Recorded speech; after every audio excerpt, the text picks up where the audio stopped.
মুসলমান কোনো উচ্ছৃঙ্খল জাতির নাম নয়। মুসলমান হচ্ছে পৃথিবীর মধ্যে সবচেয়ে বড় শান্তিপ্রিয় একটা জাতি। এই জাতিটি কখনো কোনো অবস্থাতেই এই পৃথিবীতে কোনো ধ্বংসাত্মক কোনো কর্মকাণ্ডে জড়িয়ে থাকতে পারে না। সম্মানিত সুধী, পৃথিবীর মধ্যে কিছু মানুষ এমন আছে যারা এই পৃথিবীকে অশান্ত করে ফেলে, পৃথিবীটার মধ্যে অশান্তি সৃষ্টি করে। অথচ আল্লাহ পাক রব্বুল আলামিন বলেছেন, ওয়ালা তুফসিদু ফিল আরদি বা'দা ইসলাহিহা, আমি পৃথিবীটাকে সুন্দর করে সাজাই দিয়েছি তোমাদের কাছে। অতএব পৃথিবীতে যারা বাস করবে তোমরা মিলেমিশে বাস করো এবং কোনো অবস্থাতেই তোমরা কারো কোনো ক্ষতি করো না। কিন্তু আমরা পবিত্র কোরআনের এই সবক, পবিত্র কোরআনের দিক নির্দেশনার পাশেও আমরা থাকি না। সম্মানিত সুধী, আমাদের সবচেয়ে বড় পরিচয় হলো ওয়ামান আহসানু কাওলাম মিম্মান দাআ ইলাল্লাহি ওয়া আমিলা সালিহা ওয়া ক্বালা ইন্নানী মিনাল মুসলিমিন। ওই ব্যক্তির চেয়ে উত্তম আর কোন ব্যক্তি আছে যে মানুষগুলোকে আল্লাহর পথে আহ্বান করে, নিজে ভালো কাজ করে এবং তাকে জিজ্ঞেস করলে সে তার পরিচয় দেয়, আমি একজন কি মুসলমান। আসুন একজন মুসলমানের উদাহরণ আমি আপনাদের কাছ থেকে, আপনাদের সামনে আমি সহিহ বুখারী থেকে দেই। সহিহ বুখারীতে এসছে, হাদিস গ্রন্থ সমূহতে এসেছে, আমাদের প্রিয় নবী সাল্লাল্লাহু আলাইহি সাল্লাম স্বয়ং এই হাদিসখানা, এই ঘটনাটা তিনি বর্ণনা করেছেন। এটা কোনো ব্যক্তির বর্ণনা করা ঘটনা নয়। নবী করিম সাল্লাল্লাহু আলাইহি ওয়াসাল্লাম তিনি বলেছেন, বনী ইসরাইলের যুগে একজন ব্যক্তি আরেকজন ব্যক্তির কাছে জমি বিক্রি করেছিল। কি বিক্রি করেছে? জমি। আমাদের দেশে জমি জমা বিক্রি হয়, সারা পৃথিবীতে জমি জমা সেল হয়, বিক্রি হয়। কেউ প্লট করে বিক্রি করে, কেউ ফ্ল্যাট করে বিক্রি করে। কতভাবে আমাদের সমাজের মধ্যে জমি জমা বিক্রি হচ্ছে। একজন হলেন ক্রেতা, আরেকজন হলেন বিক্রেতা। যিনি ক্রেতা, এই জমিটা যিনি কিনে নিয়েছেন, তার অধিকার আছে সেই জমি চাষ করা, তার অধিকার আছে সেই জমি খনন করা, পুকুর বানানো, তার অধিকার আছে সেই জমিনে গাছ লাগানো, তার অধিকার আছে সেখানে সেই শাক সবজি সহ যা কিছু সে উৎপাদন করতে চায়, এটাকে যদি সে কাউকে বর্গা দিতে চায়, অথবা এটা যদি সে নিজের কাজে, বাড়িঘর বানাবার কাজে ব্যবহার করতে চায়, তাহলে পারবে কি না? আপনার সকলের দৃষ্টি আকর্ষণ করছি, যে ক্রেতা তার অধিকার আছে সেই জমিটাতে চাষ করবে, অথবা পুকুর বানাবে, অথবা নিজের বাড়ি বানাবে ইত্যাদি। এমন একজন ব্যক্তি এই জমিটা কিনে নেওয়ার পরে তিনি তার একজন চাষিকে বললেন, তার ঘরের একজন কর্মচারীকে বললেন যে তুমি এই জমিটা চাষ করো, আমি এতে ফসল লাগাবো। জমি চাষ করা শুরু করলো। তো আপনারা জানেন, গরুর ঘাড়ে জোয়াল দিয়ে লাঙ্গল চালিয়ে আমরা জমি চাষ করে থাকি। জমিটি চাষ করতে করতে এক পর্যায়ে লাঙ্গলের যে মাথা ধার, এ লাঙ্গলের মাথাতে একটা বড় ধরনের কলসি পাওয়া গেল। কলসি বের হয়ে আসলো, যে কলসিটা স্বর্ণরূপ্য মণিমুক্তা ভর্তি। স্বর্ণরূপ্য মণিমুক্তা ভর্তি এই কলসিটা, এটা পাওয়ার পরে যে লোকটা জমিটা কিনছে তার চেয়ে কয়েক কোটি গুণে এই জিনিসগুলোর দাম। আমরা এক কথায় বলতে পারি, যিনি জমিটা কিনলেন ক্রেতা, তার কপাল খুলে গেছে। কথা বলেন না? এই জমিটা কেনার পরে তার কি কপাল খুলে গেছে। তো কপাল খুলে যাওয়ার পরে সে এই সোনারূপা মণিমুক্তা ভর্তি কলসটাকে সাথে করে তার বাড়িতে নিয়ে গেছে। তার স্ত্রীকে বলছে, স্ত্রী রে, আজ থেকে 10 দিন আগে যে জমিটা কিনছি, সেই জমিটাতে ফসল লাগাবো, কৃষি করব। নাঙ্গল দিয়ে চাষ করতে গিয়ে নাঙ্গলের মাথাতে এই কলসি বের হয়ে আসছে, যে কলসিতে সোনারূপা মণিমুক্তা ভর্তি। স্ত্রী তার স্বামীকে ওই মুহূর্তে বলল যে আল্লাহ তোমার এত বড় কপাল দিছে, আমি এই কারণে ভাগ্যবতী যে তোমার মতো একজন স্বামী পাইছি।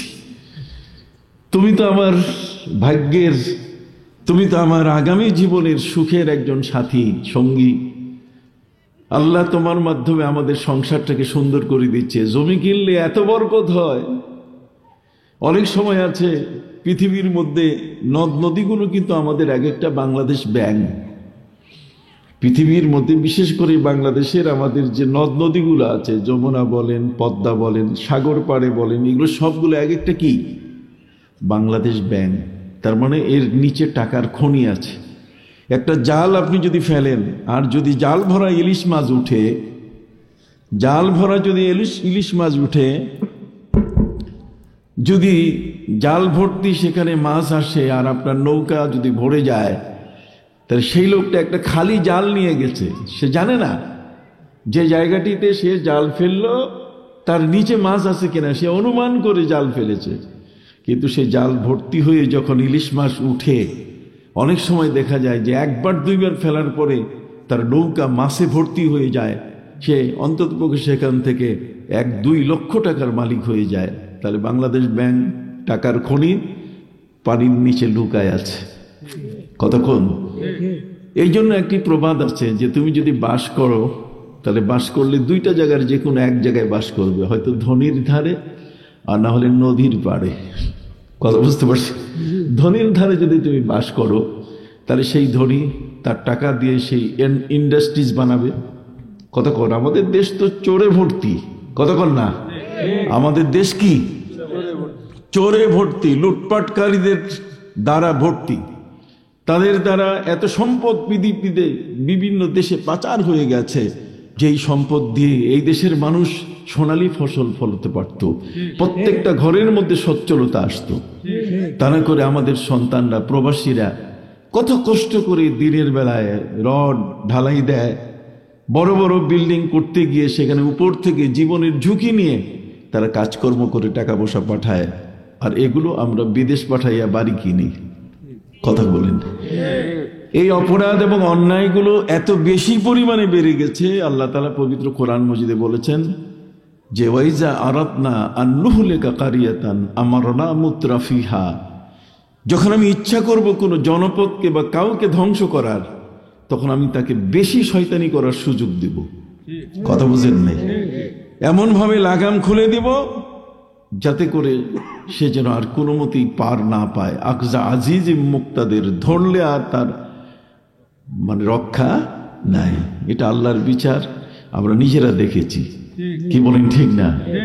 ইতিহাস, 5ই আগস্টের কি ইতিহাস। যা হোক, বন্ধুদের কাছে বিনয়ের সাথে আপনাদের কাছে বলতে চাই যে একজন মানুষ, আমাদের বর্তমান যে নদ নদীগুলোতে এর নিচে যে মাছগুলো আছে, আপনি কি দেখেন? আমি কি দেখি? কিন্তু ধনীর পাশে যদি আপনি বাস করেন, তাহলে তার টাকা আছে, পয়সা আছে, উনি বড় বড় ইন্ডাস্ট্রিজ করবে, উনি বড় বড় গোডাউন দিবে, ফ্যাক্টরি দিবে।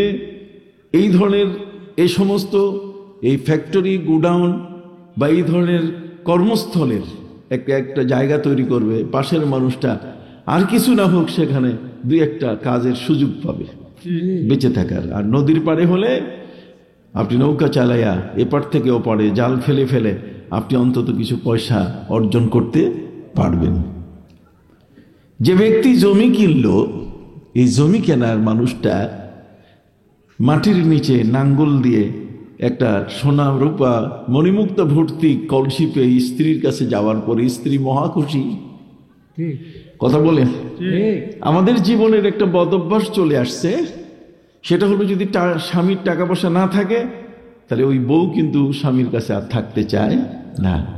স্বামীর যদি কোনো ক্রমে কোনো জটিল কোনো রোগ হয়, যে রোগে হয়তোবা মৃত্যুর সম্ভাবনা বেশি, তার আগেই বউ তার কাছে সম্পদ লেখে পালায় যায়।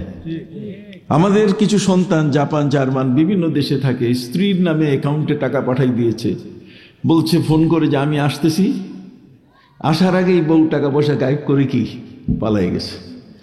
এই যে মানুষের ভিতরে অসততা, মানুষের ভিতরে যে অন্যায় প্রবণতা, মানুষ যে খারাপ কাজগুলো করার অভ্যাস তার মধ্যে তৈরি হয়েছে, এইগুলো থেকে বের হয়ে আসার জন্যই কিন্তু এই মাহফিলের আয়োজন। কথা বল, এই মাহফিল শুধু অনেকগুলো গান শোনাবার জন্য নয়, গানের মজলিস আলাদা আছে। এটা কোনো বয়াতির মাহফিল না, যেখানে একটা মেয়ে আর একটা ছেলে নামাজ আর রোজা নিয়ে একটা তর্ক শুরু করলো, যার আসল কোরআন হাদিসের কোনো অস্তিত্ব বলতে গেলে কিছু নাই। কানায় কানায় ভরা আজকের মাহফিলের এই আপনারা যারা এখানে শ্রোতা হিসেবে, সম্মানীয় শ্রোতা হিসেবে এসছেন, বলতেছিলাম সেই লোকটির স্ত্রী এই কলসিটা পেয়ে তার স্বামীকে বলছে, তোমার কপাল এত বড়। কপাল বড় কেমনে হয় জানেন? কপাল বড় হয় যে যার মাথায় টাক আছে, যার মাথায় কি টাক আছে, আপনি দেখবেন তার কপাল খালি এই পর্যন্ত না, তার কপাল মাথা শেষ পর্যন্ত লম্বা। কথা বুঝতে পারছেন? শুরু থেকে নিয়ে একেবারে মাথার শেষ পর্যন্ত কপাল লম্বা। তো স্ত্রী তার স্বামীকে বলছে, স্বামী রে, তোমার কপালটা তো ছোট না, বিশাল বড় লম্বা কপালই তুমি। কাজ করি একটা, এটাকে আমাদের ঘরের মধ্যে সিন্ধুকে অথবা ওইরকম মাটির ভিতরে এটাকে গর্ত করে লুকায় রাখি। জানো, তুমি আর আমি তো দুজনের সংসার নয়, আমাদের সন্তান সন্ততি প্রজন্ম, কথা কর, আমাদের ভবিষ্যৎ, এটা দিয়েই যাতে বুড়াকালে যেন আর পেনশন চাইতে না হয় কারো কাছে। অতএব একটা ভালো জিনিস হয়েছে, আল্লাহ আমাদের প্রতি রহম করছেন। স্বামী তার স্ত্রীকে বলছে, স্ত্রী, তোমার এই বক্তব্যটা এত সুন্দর বক্তব্য, তোমার এই বক্তব্যে আমি খুশি হয়েছি, কিন্তু আমি একটি কথা বলতে চাই। স্ত্রী বলছে, স্বামী অবশ্যই বলেন। তো স্বামী স্ত্রীকে বলছে যে, দেখো, আমি জমিটা যখন কিনি, এই জমিটা যখন আমি খরিদ করি, যে বিক্রেতা তার কাছে আমি জমিটা খরিদ করছি, কিন্তু এই পাতিলটা তো আমি খরিদ করি নাই। কথা বলেন, আমি জমি খরিদ করেছি কিন্তু পাতিল তো খরিদ করি নাই। আমার মনে হয় যে ওই জমির মালিক আগে যিনি ছিলেন, যিনি জমি বিক্রেতা, এই বেচারা বোধহয় এখানে এই কলসটা লুকায় রাখছেন, সে কিন্তু নিতে ভুলে গেছে। অতএব এই কলসের মণিমুক্তা, এই হীরা পান্না যা আছে, এই সোনাদানা, এটার মালিক আমরা না। আমি মনে করি এটা আমার হাতে আমানত, এখন এটা তার কাছে পৌঁছাই দেই। স্ত্রী বলছে, তোমার সালাম, আমি বাপের বাড়ি গেলাম। কারণ এতক্ষণ তো এটা নিয়ে ভবিষ্যৎ গণনা করছি, আগামী দিন সুন্দর হবে, পেনশন নিব না, কোনো গ্র্যাচুইটি নিব না, কথা বলেন, কোনো কিছু নিব না, সরকারের কোনো একটা টাকাও নিব না, সুখের বাড়ি, সন্তানরা বিল্ডিং করবে, বালাখানা করবে, কত কিছু করবে। স্বামী রে, আমি বাপের বাড়ি গেলাম। স্বামী বলছে, এখন তুমি বাপের বাড়ি যাও আর আমার বাড়িতে থাকো, সেটা আমার চিন্তার বিষয় নয়। আমার চিন্তার বিষয় হচ্ছে যে ওই লোকটার আমানতটা আমার হাতে এসে গেছে। ওই লোকটার আমানত কি আমার হাতে এসে গেছে। অতএব সে আমানতদারিটা, এটা আমার রক্ষা করা দরকার। কাজে আমি এটা তার বাড়িতে, তার হাতে গিয়ে পৌঁছাই দেব। সুবহানাল্লাহ বলেন। ঘরের স্ত্রী বেজার, পাতিল নিয়ে জমির ক্রেতা বিক্রেতার বাড়িতে যাইয়া ডাক দিচ্ছে, ভাই বাড়িতে আছো? কয় আছি। কয় বের হও। বের হওয়ার পরে তখন যিনি জমি কিনছে, ক্রেতা, তিনি বিক্রেতাকে জিজ্ঞেস করছেন যে, ভাই তুমি এত বড় একটা ভুল করছো, তুমি এত বড় একটা বোকা মানুষ, যে জমিটা তুমি বিক্রি করছো, সেই জমিটার ভিতরে একটা পাতিল, একটা কলস সোনার উপর মণিমুক্তা দিয়ে ভর্তি, সেটা তুমি সেখানে পুঁতে রেখেছ, কিন্তু সেটা তুমি নিলে না, এটা বাইরে করে নাও না, এইভাবে বিক্রি করে দিলা। আমি চাষ করতে যাই আর নাঙ্গলের মাথায় এটা ধরা পড়ছে, এখন এটা আমি তোমার মালটা তোমার হাতে আমি বুঝাই দিতে আসছি। ভাই তোমার এই কলসটা তুমি নাও। বিক্রেতা বলছে যে, না, এই কলস আমার না, এটা আমি রাখি নাই। জোরে বলুন, এটা আমি রাখি নাই। আমরা হলে তো ওরে বলতাম যে থ্যাংক ইউ, থ্যাংক ইউ, তারে বড় থ্যাঙ্কস দিয়া পাতিলটা নিয়ে বলতাম, ভাই একদিন অথবা 3 দিন বেড়াও, আর যাওয়ার সময় প্রাইভেট কারে তোমার বাড়িতে পৌঁছাই দেব। কিন্তু জমি যিনি বিক্রি করছেন তিনি করলেন কি, সেই কলস তো আমি মাটিতে পুঁতে রাখি নাই। এই যে সততার 2টা প্রমাণ এখানে পাওয়া গেল। যিনি পেলেন তিনি বলছেন এটা আমার কেনার মধ্যে না, আমি জমি কিনছি, আমি তো এই কলস কিনি নাই। স্ত্রী বেজার হয়েছে হোক, কিন্তু আমানত এত বড় অর্থ, হায় রে পাতকি অর্থ, তোর কারণে স্বামী স্ত্রীতে মনোমালিন্য, কি কোন? হ্যাঁ, এর কারণেই তো আমাদের পৃথিবীর মধ্যে সবকিছু ঘটনা ঘটছে কি, এই অর্থ দিয়ে। এই জন্য অর্থ যে আত্মসাৎ করে, এই অর্থ আত্মসাৎ করলে পরে এভরিথিং ইজ লুজ। তার চেয়ে খারাপ মানুষ আর পৃথিবীর মধ্যে কি নাই। কথা বুঝতে পারছেন? সম্মানিত সুধী, 2 জনে মিলে তর্ক শুরু হয়ে গেল। যিনি জমি কিনেছেন তিনি বলছেন এই পাতিল আমার না, তুমি নাও। আর যে জমি বিক্রি করছে, বেচছে, সেও বলতেছে আমি এই পাতিল রাখি নাই। তাহলে হবে কি পাতিলটা আমি রাখবো কোথায়? দেখেন এই পাতিলটা নিয়ে কি সমস্যা। যিনি পাতিল পেয়েছেন তিনি বলছেন, ভাই আমি তোমাকে আসামি বানাবো, তোমার পাতিল তোমাকে নিতে হবে। আমি এখন কোর্টে যাচ্ছি, কোর্টে যাওয়ার পরে আমি তোমার নামে নালিশ করে, অথবা তুমি আমার সাথে চলো, কোর্টে গিয়ে ফয়সালা হবে যে পাতিলটা কার। জমিওয়ালা যিনি আগে বিক্রি করছে তার, না জমি কিনছে আমার। যখন তিনি আদালতে গেলেন, 2 জনে আদালতে যাওয়ার পরে আদালতের চেয়ারে যিনি মুনসিফ, যিনি জজ, যিনি বিচারক বসেছিলেন, বিচারক জিজ্ঞাসা করলেন যে আপনারা কি জন্য এসছেন? 2 জনে 2 জনের কথা কইল। যিনি ক্রেতা তিনি বলছেন এটা নাঙ্গল চাষ করতে পাইছি, আমি তো জমি কিনছি, আমি তো সোনারূপা ভর্তি কলস কিনি নাই, এটার মালিক উনি। ওনাকে দিতে গেছি, উনি অস্বীকার করতেছে যে না আমি এটা জমিনে পুঁতে রাখি নাই। অতএব আপনি বিচার করেন এটা কে মালিক হবে। চেয়ারে বসা জজ সাহেব বিচারক, তিনি মনে হয় উল্টে পড়ে যাবেন, বেহুশ হয়ে যাওয়ার মতো অবস্থা। 2 জনে জিজ্ঞাসা করছে, স্যার আপনার চেহারা কিরকম হয়ে যাচ্ছে, স্যার বুঝতেছি না কিছু, বিচার কর। উনি বলেন, দেখো আমি এই চেয়ারের মধ্যে আজকে 30 বছর ধরে বিচার করতেছি, শুধু খালি যাহা বলিব সত্য বলিব, মিথ্যা নাহি বলিব। কতক্ষণ পরোটা খাওয়াইয়া নিয়ে আসে, মুরগির গোশত খাওয়াইয়া নিয়ে আসে, আর মিথ্যা সাক্ষ্য দেয়। কথা বুঝেন নি? আর আজকে 30 বছর পরে আমি জেনুইন মানুষ পাইলাম 2টা, এত স্বর্ণ, এত রূপ্য, এত মণিমুক্তা, কলস ভর্তি, কিন্তু 2 জনের কেউ নিতে চাচ্ছে না। আল্লাহু আকবার বলেন। এই সৎ মানুষ কি আমাদের জীবনে ফিরে আসবে? এই মানুষগুলো কি আমাদের জীবনে খুঁজে পাবো? সম্মানিত শুধু বন্ধুরা আমার, বিচারের সম্মুখে জজ সাহেব কি বিচার করবেন, সেই বিচারটা নিয়েও 2 জনে বিপদে পড়ে গেলেন।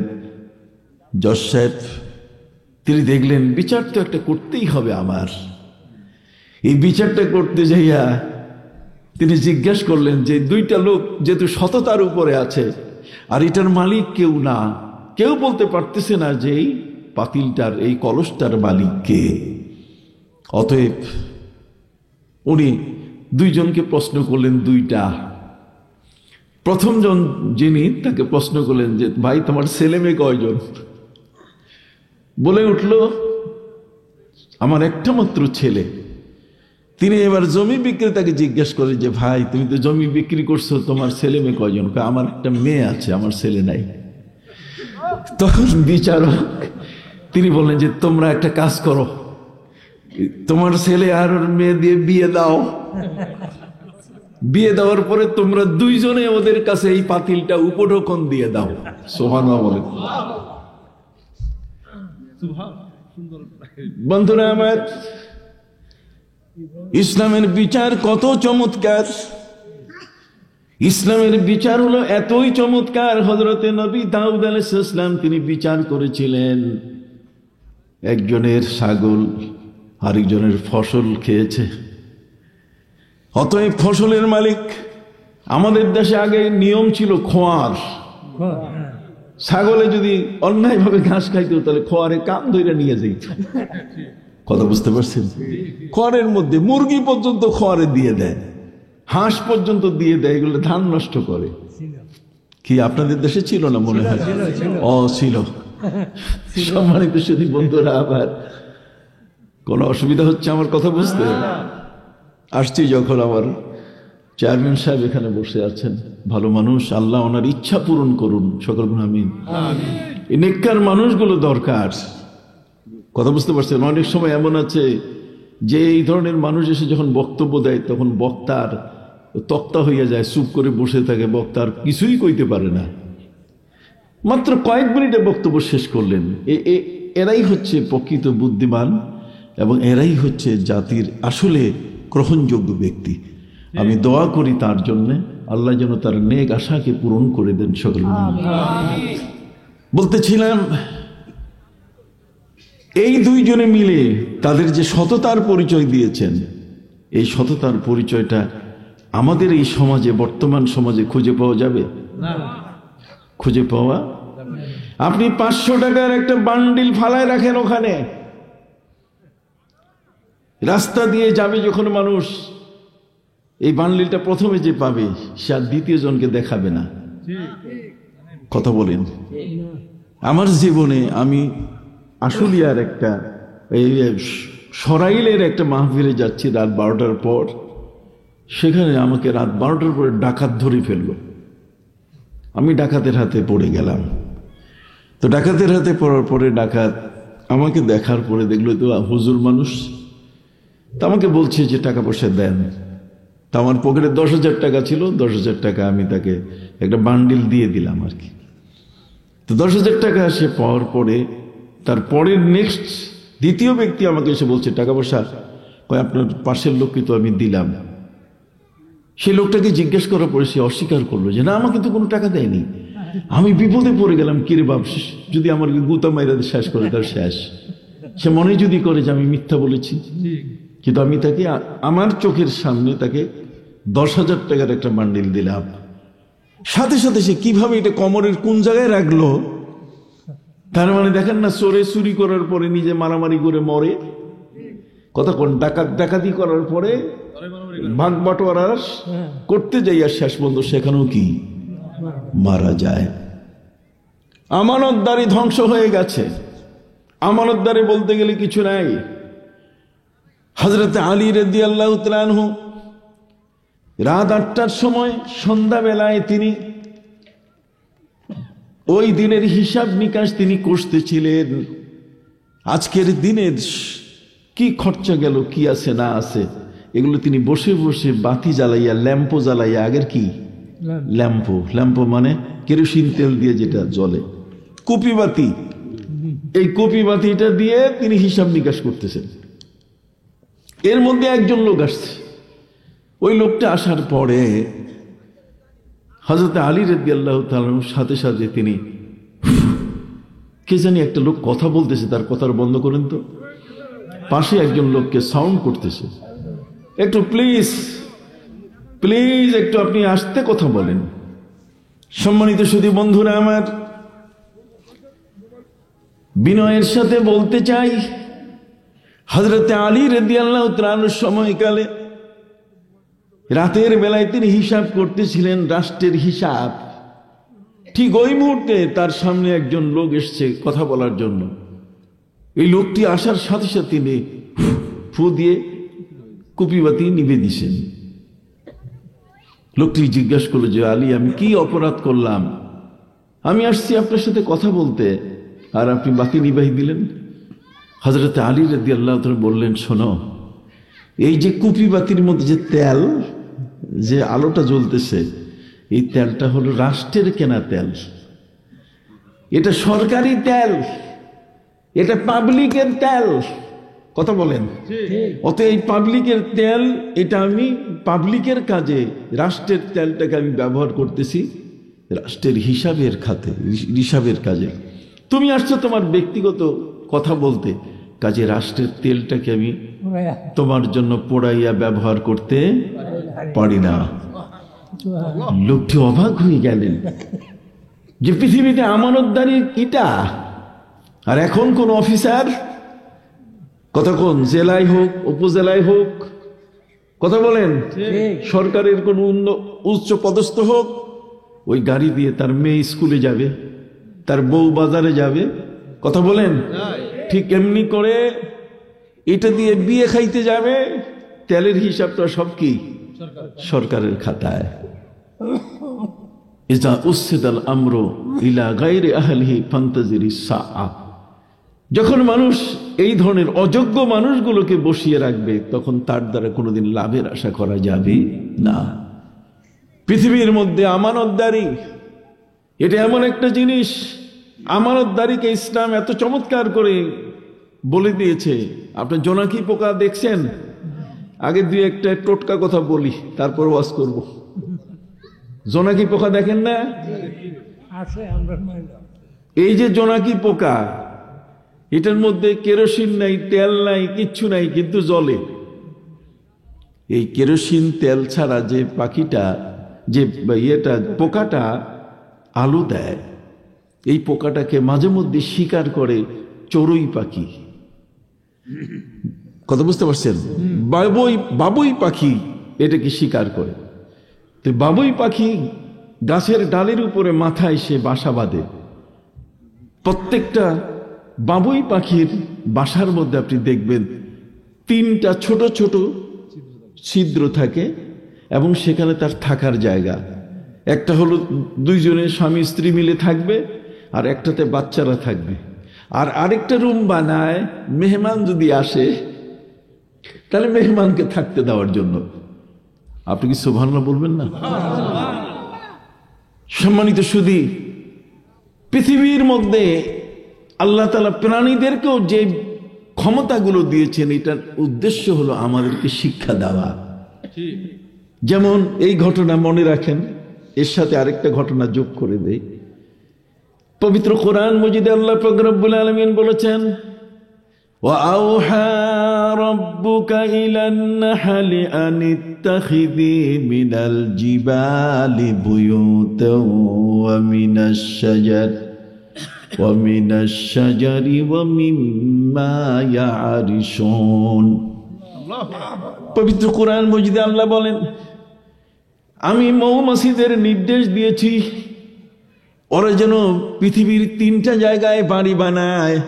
3টে জায়গায় মৌমাছিদের বাড়ি বানার জন্য আমি আদেশ করেছি।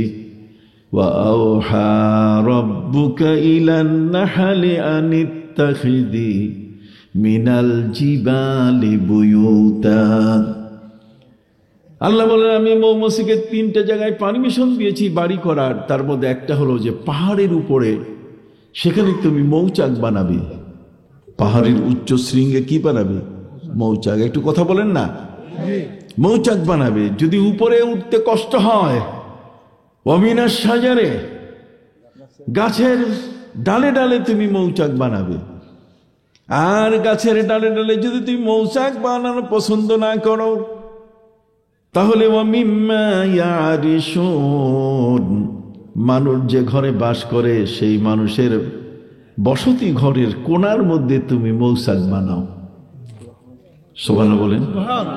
তার মানে রাজুকের পারমিশন। কিসের পারমিশন? রাজুকের পারমিশন, যে আপনি কতটুকু জায়গার পরে কত বড় বিল্ডিং বানাবেন, হাই রাইজ। কথা বোঝেন নাই? 3টে জায়গা। কয়টা জায়গা? 3টে জায়গা। পাহাড়ের উপরে, না হলে গাছের ডালে, আর না হলে কি ঘরের চালে। এই যে ঘরের চালে, ঘরের ভিতরে এক জায়গায় যে তুমি সেখানে বানাবে, বিজ্ঞানীরা আজকে কঠিনভাবে এগুলো গবেষণা করেছেন। তার কারণ পবিত্র কোরআনের মধ্যে বিজ্ঞানীদের সম্পর্কে তাদের যে ধারণা, লেটেস্ট এখন বর্তমান যে ধারণাটা, সেটা হলো 300 আয়াত হচ্ছে মেডিসিনের উপরে, ঔষধের উপরে কোরআনের আয়াতই আছে কত? 300। এরপরে বোটানি বোঝেন, এই যে বাগান, এই যে গাছপালা, ফুলের গাছ, এই বোটানির উপরে পবিত্র কোরআনের আয়াত হলে 79টা আয়াত। ঠিক অনুরূপ ভাবে থিওলজির উপরে, এরপরে সিসিওলজির উপরে, কোনোটাতে 31টা, কোনোটাতে 302টা, এইভাবে 948টা আয়াত হচ্ছে শুধু বিজ্ঞানের উপরে। কতক্ষণ বিজ্ঞানীরা বলছেন প্রতি 100 আয়াতের মধ্যে 11টা আয়াতের মধ্যে বিজ্ঞান খুঁজে পাওয়া যাবে, যে কারণে আজকে পৃথিবীতে মুসলমানের সংখ্যা 200 কোটির উপরে। এই 200 কোটির উপরে পৃথিবীতে 800 কোটি মুসলমান, 200 কোটি আমরা সেকেন্ড প্লেসে আছি। কথা বুঝতে পারছেন?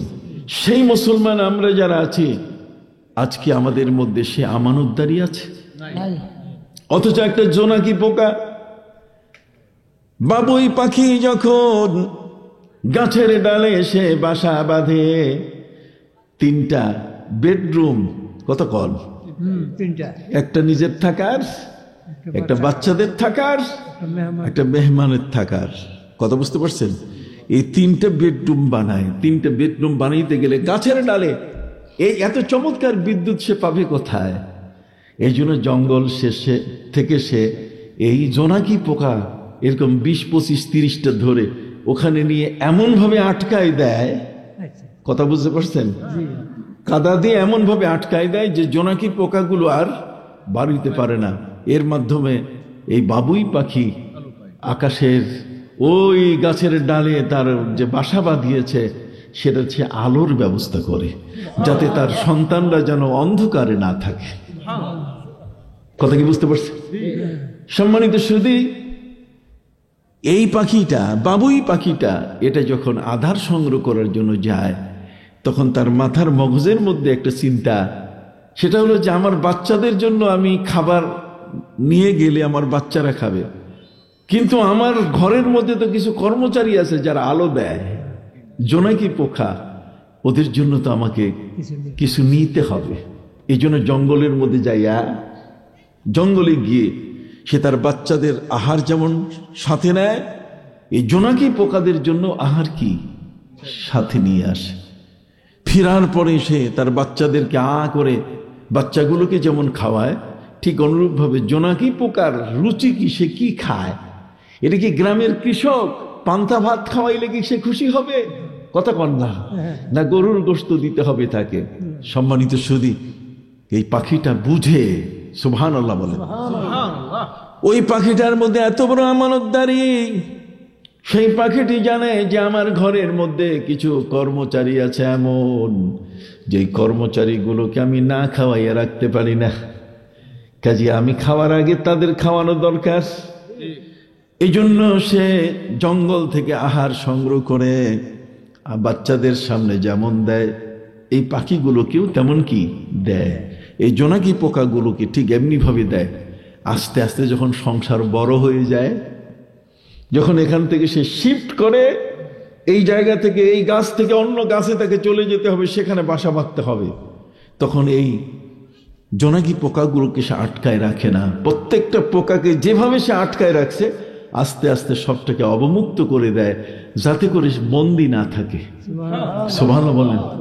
তাহলে একটা প্রাণীর মধ্যে আল্লাহ পাক রব্বুল আলামিন আরেকটা প্রাণীর প্রতি সহানুভূতিশীল, তার প্রতি আল্লাহ তাআলা মায়া মহব্বত করার মতো তার জ্ঞান তিনি দিয়েছেন কিনা? সম্মানিত সুধী বন্ধুরা আমার, আমরা যারা মুসলমান, আমাদেরকে আল্লাহ পাক রব্বুল আলামিন 2 ধরনের ওহী তিনি দান করেছেন। 2 প্রকার ওহী আমরা পেয়েছি। এক প্রকার ওহীর নাম হলো আল কোরআন, আরেক প্রকার ওহীর নাম হলো সুন্নাহ। সুন্নাহ, কোরআন, কোরআনে কারীমের মধ্যে আল্লাহ পাক রব্বুল আলামিন বলেছেন, মা ফাররাতনা ফিল কিতাবি মিন শাই। আমি কোরআনের মধ্যে তোমাদের জন্য কোনো কিছুর আলোচনা বাকি রাখি নাই। জোরে বলেন, কোরআনের মধ্যে কোনো কিছুর আলোচনা কি বাকি রাখি নাই। কোরআন খুলো, কোরআনের মধ্যে তুমি সবকিছু পেয়ে যাবে। অতএব সম্মানিত সুধী, আজকের আমেরিকার ক্যালিফোর্নিয়ায় সেখানে কবরের নিচে বিজ্ঞানীরা সেখানে কম্পিউটার ফিট করেছে।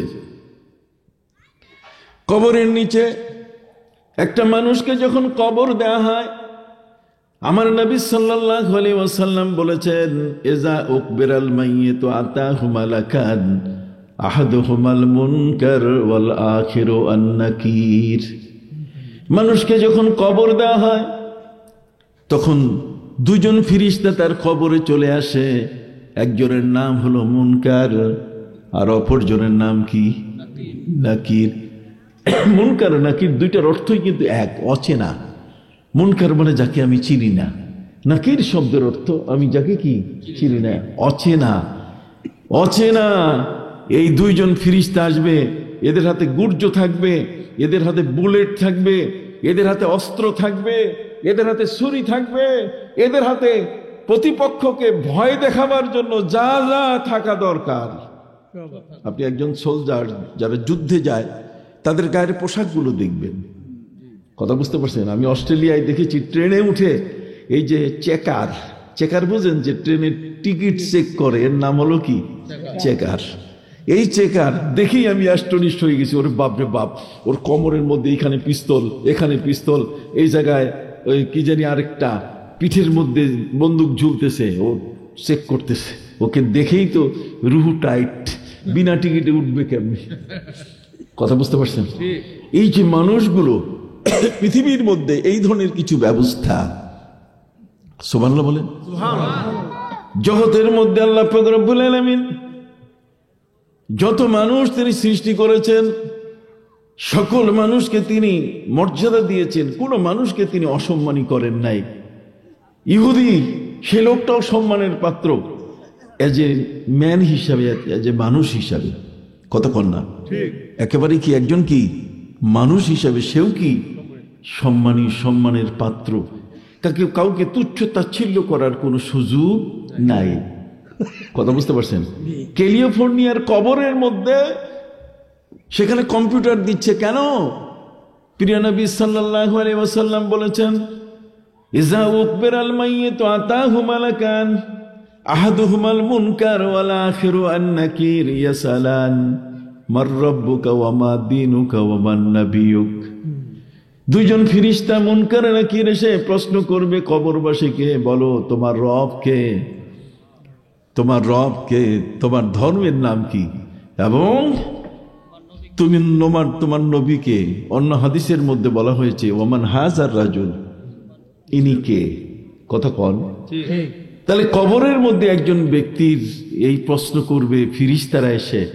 বিজ্ঞানীরা বলছে এটা কেমন কথা, এটা হিসাব নিকাশের মধ্যে বনে না। মানুষ মরে গেলে পরে মুসলমানরা ঢাকা দেয়, কতক্ষণ মাটি দিয়ে ঢেকে ফেলে। সেই লোকটা মাটির নিচে, সেখানে ফেরেশতা ঢুকে কেমনে? ফেরেশতা ঢুকার তো কোনো রাস্তা নাই। অতএব তারা বিষয়টাকে প্রমাণ করার জন্য কবরের মধ্যে কম্পিউটার দিছে, অটোমোবাইল ক্যামেরা দিয়ে দিয়েছে, আর বাইরে বিশাল স্ক্রিন, পর্দা, টেলিভিশনের মতো এই পর্দায় এটা যেন কবরের কি ঘটতেছে এটা যেন দেখা যায়। ফেরেশতা আসলে যেন ফেরেশতার ছবি দেখা যায়।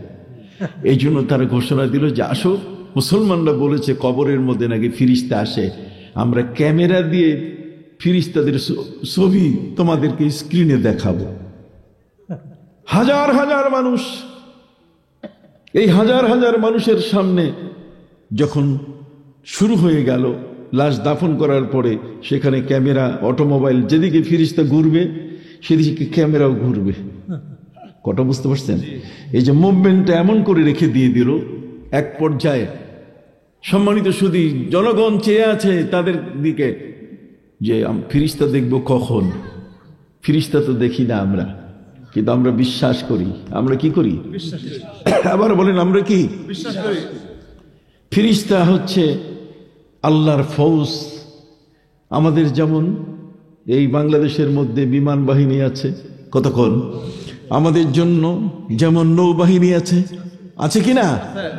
স্থল বাহিনী আছে, সেনাবাহিনী আছে, আমাদের জন্য বিভিন্ন পর্যায়ের যেমন বাহিনী আছে, আল্লাহর ফেরেশতারা হচ্ছে আল্লাহর বাহিনী। এই জন্য এই পবিত্র কোরআন মজিদে আল্লাহ পাক রব্বুল আলামিন বলেছেন, ওয়ামা ইয়ালামু জুনুদা রাব্বিকা ইল্লা হু। আল্লাহর সৈন্য সামন্ত কত এটার হিসাব কেউ দিতে পারবে না। কথা বুঝতে পারছেন? অতএব সেই ফিরিস্তারা, এদেরকে আল্লাহ তাআলা ক্ষমতা দিয়েছেন এই ইয়াতাশাক্কালু বিআশকালি মুখতালিফা। ফিরিস্তারা এক এক সময় এক এক রূপ নিতে পারে। প্রিয় নবী সাল্লাল্লাহু আলাইহি সাল্লামের দরবারে ফিরিস্তারা মানুষের রূপ নিয়ে আসতো। হযরত জিবরিল আমিন নবীর দরবারে দেহিয়াতুল কলবি, নবীর সাহাবীর রূপ নিয়ে তিনি নবীর পাশে এসে বসতেন।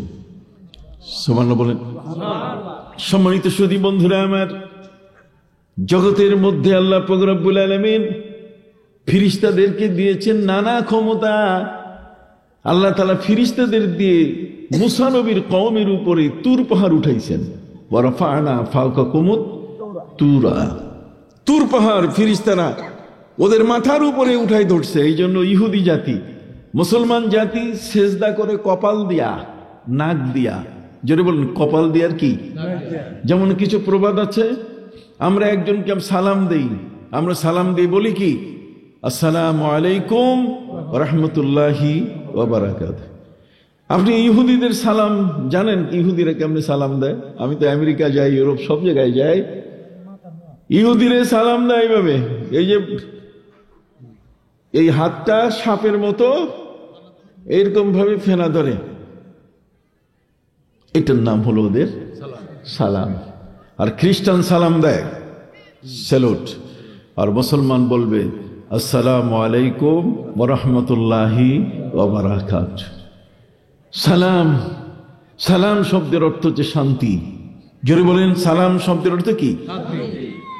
ইসলামের প্রতিটি কর্মকাণ্ডই হচ্ছে কি? শান্তির। অতএব কবরের মধ্যে কেলিও ফোট দিয়ে সেখানে ফিরিস্তা ঢুকবে, এরপর ছবি স্ক্রিনে দেখা যাবে, হাজার হাজার মানুষ টেলিভিশনের দিকে তাকিয়ে আছে।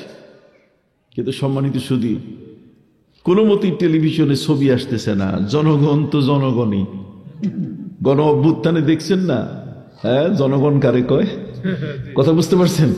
জনগণ এখন ওই বাকি যারা এটার ইঞ্জিনিয়ার, যারা এটা সম্পর্কে আহ্বান করেছে যে আসো স্ক্রিনে কবরের ফিরিস্তা দেখাবো। অতএব কবরের ফিরিস্তা দেখাতে এসে যখনই তাদের কাছে চাপ সৃষ্টি হলো যে তোমরা এখনো পারতেছো না, কারণটা কি? আকস্মিকভাবে আগুনে জ্বলে পুড়ে যে পর্দাটা, আগের যুগে আপনি দেখবেন আমাদের সিনেমা এখন তো ঘরের মধ্যে হয়, আর আগে বাজারে এসে একটা কাগজ কাপড়, ওই কাপড়ের মধ্যে ছবি দেখানো হতো। অতএব কাপড়ের মধ্যে ছবি দেখাবে তারা কবরে শাস্তি হচ্ছে কিনা, ফিরিস্তা কেমনে উঠাইতেছে আর কেমনে তাকে জিজ্ঞেস করছে। অবস্থাটা ঠিক এমনই হয়ে গেল। কোনো ফিরিস্তার খবর নাই, আকস্মিকভাবে ওই পর্দাটা আগুনে জ্বলে গেল। জনগণ জিজ্ঞাসা করলো, ইঞ্জিনিয়ার সাহেবরা, বিজ্ঞানীরা, আপনারা আমাদেরকে দেখাতে চেয়েছেন এখানে ফিরিস্তা আসবে, মরা মানুষটাকে প্রশ্ন করবে, তাকে উঠাইয়া বসাবে, তাকে জিজ্ঞাসাবাদ করে আবার শোয়াই দেবে, কত কথা আমরা শুনেছি। অতএব কিছুই দেখতেছি না, পর্দা জ্বলে গেল, কারণটা কি? বিশ্লেষণ দেন। ওরা বলছে বিশ্লেষণ কি দিব, এখানে ঘটনা ঘটে গেছে আরেকটা। ঘটনাটা হচ্ছে আমরা যে মোবাইল ক্যামেরাটা দিছি, এই মোবাইল ক্যামেরাটা আমরা বিদ্যুতের আলো থেকে এটার পাওয়ার তৈরি করেছি। আর কবরের মধ্যে যে ঢুকছে ফিরিস্তা, সেটা হলো নূরের ফিরিস্তা। আর নূরের ফিরিস্তা নারের চেয়ে, আগুনের চেয়ে নূরের পাওয়ার খুব বেশি। অতএব নূরের পাওয়ারের কারণে পুরা পর্দা আগুন জ্বলে পুড়ে কি হয়ে গেছে। কাজে ফেরেশতা আসছেও উত্তর নিয়ে চলে গেছে। জনগণ অবাক যে একটা ঘটনা তো এখানে ঘটে গেল। পৃথিবীর মানুষ কিন্তু এখন বসে নাই। চলে বলেন, পৃথিবীর মানুষ কি বসে নাই? তারা কিন্তু এই কোরআনকে নিয়ে গবেষণা করছে, কোরআনকে নিয়ে রিসার্চ করছে। আজকে আমাকে একটা দায়িত্ব দেওয়া হয়েছে একটা বিষয়, আর সে বিষয়টা হলো ঈমান, আকীদা এবং আমল। জোরে বলেন, ঈমান, আকীদা এবং আমল। যদি এইটার উপর আমি কথা না বলি তাহলে যুবকরা মনে করবে যে হুজুর বোধহয় নিজের মুখস্থ কথা বলে গেল। কথা বল, আমরা কিন্তু মুখস্থ বক্তা নই। সম্মানিত সুধী, ঈমান হচ্ছে বিশ্বাস। কবরের মধ্যে একজন ব্যক্তিকে আপনি রাখলেন, সেই মানুষটার কবরে ফিরিস্তা আসবে, এটা আকীদা, এটা বিশ্বাস। এই বিশ্বাসটুকু যদি আপনি না করেন, जन्नत भी है जहन्नम भी है, अगर तुझे यकीन ना हो तो मर के दे। জান্নাতও আছে জাহান্নামও আছে, তুমি যদি বিশ্বাস না করো তাহলে মরে দেখো। মরে দেখলে তুমি টের পাবে যে জান্নাত জাহান্নাম আছে কি না। অতএব জগতের মধ্যে আল্লাহ পাক রব্বুল আলামিন এই সৃষ্টির যে সমস্ত চমৎকার বিষয়গুলো, আল্লাহ আপনাকে দুটো চক্ষু দিয়েছেন, আল্লাহ আপনার জিহ্বা দিয়েছেন, আল্লাহ আপনার কান দিয়েছেন, এই সবগুলো সৃষ্টির যিনি মালিক তিনি হলেন কে? সে আল্লাহর প্রতি ঈমান আনা, এটা আমাদের পবিত্র দায়িত্ব। আল্লাহ বলেছেন, আমানার রাসূলু বিমা উনজিলা ইলাইহি মির রাব্বিহি ওয়াল মুমিনুন। রসুল ঈমান আনেন, আমানার রাসূলু বিমা উনজিলা ইলাইহি, তার উপরে যে কিতাব দেওয়া হয়েছে, বিমা উনজিলা ইলাইহি মির রাব্বিহি ওয়াল মুমিনুন কুল্লুন আমানা বিল্লাহ। সমস্ত মানুষের দায়িত্ব হচ্ছে আল্লাহর উপরে কি আনবে? আল্লাহকে আমরা দেখি না, জোরে বলুন, আল্লাহকে কি আপনি দেখেন? তাহলে আল্লাহকে আপনি দেখেন না, আল্লাহ আছেন এটা আপনি বুঝবেন কিভাবে? সম্মানিত সুধী, আল্লাহ সম্পর্কে অনেক সুখী আবার সম্মানিত সুধী বন্ধুরা আমার, ওনারা তো ব্যস্ত মানুষ, কি বলেন ঠিক না? আপনারাও কি এরকম ব্যস্ত নাকি? তা আপনারা দয়া করে আপনারা বসেন, আমরা কিছু কথা বলি। পড়েন বিসমিল্লাহির রহমানির রহিম। আমানার রাসূলু বিমা উনজিলা ইলাইহি মির রাব্বিহি ওয়াল মুমিনুন কুল্লুন আমানা বিল্লাহি ওয়া মালাইকাতিহি ওয়া কুতুবিহি ওয়া রুসুলিহি لا واليوم الآخر لا نفرق بين أحد من رسله وقالوا سمعنا وأطعنا غفرانك ربنا وإليك المصير। আল্লাহর প্রতি ঈমান আনতে হবে। আল্লাহকে আমরা দেখি না, আল্লাহকে দেখার জন্য নবী মুসা আলাইহিস সালাম আবেদন করেছিলেন।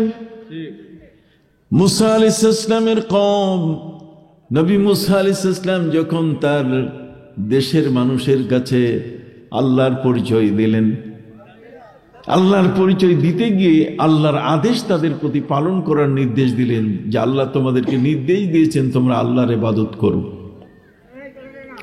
পবিত্র কোরআন মজিদে আল্লাহ বলছেন, وَلَقَدْ بَعَثْنَا فِي كُلِّ أُمَّةٍ رَسُولًا أَنِ اعْبُدُوا اللَّهَ وَاجْتَنِبُوا الطَّاغُوتَ। প্রত্যেক উম্মতের জন্য আল্লাহ নবী পাঠিয়েছেন, আর সেই নবীর দায়িত্ব হলো যে আল্লাহর ইবাদত করো তোমরা, আর শয়তানের হাত থেকে, তাগুতের হাত থেকে দূরে থাকো। কথা বুঝতে পারছেন? এখন প্রশ্ন হলো, আল্লাহর ইবাদত করব আমরা, সে আল্লাহকে কি আমরা দেখি? আপনি সবাই কথা বলেন, আল্লাহকে কি আমরা দেখি? এখন এই আল্লাহ নিয়ে ঝগড়া, আল্লাহ নিয়ে ঝগড়া করতে গিয়ে হিন্দু সমাজ আল্লাহর রূপ দিয়েছে, মূর্তি বানাইয়া পৃথিবীর মধ্যে 33 লক্ষ দেবতা, তার মধ্যে কিছু কিছু দেবতার মূর্তি বানিয়েছে এবং সেগুলোকে তারা এলাহ বলছে। কোরআন বলেছে, আফারাআইতুমুল লাতা ওয়াল উজ্জা ওয়া মানাতাস সালিসাতাল উখরা আলাকুমুদ যাকারু ওয়া লাহুল উনসা তিলকা ইদান কিসমাতুন দিজা। আল্লাহ বলেন, লাত, মানাত এবং উজ্জা, ইয়াউস, ইয়াগুব, নাসরা, এগুলো হচ্ছে কাবা ঘরের চতুর্দিকে সবচেয়ে বড় বড় মূর্তি।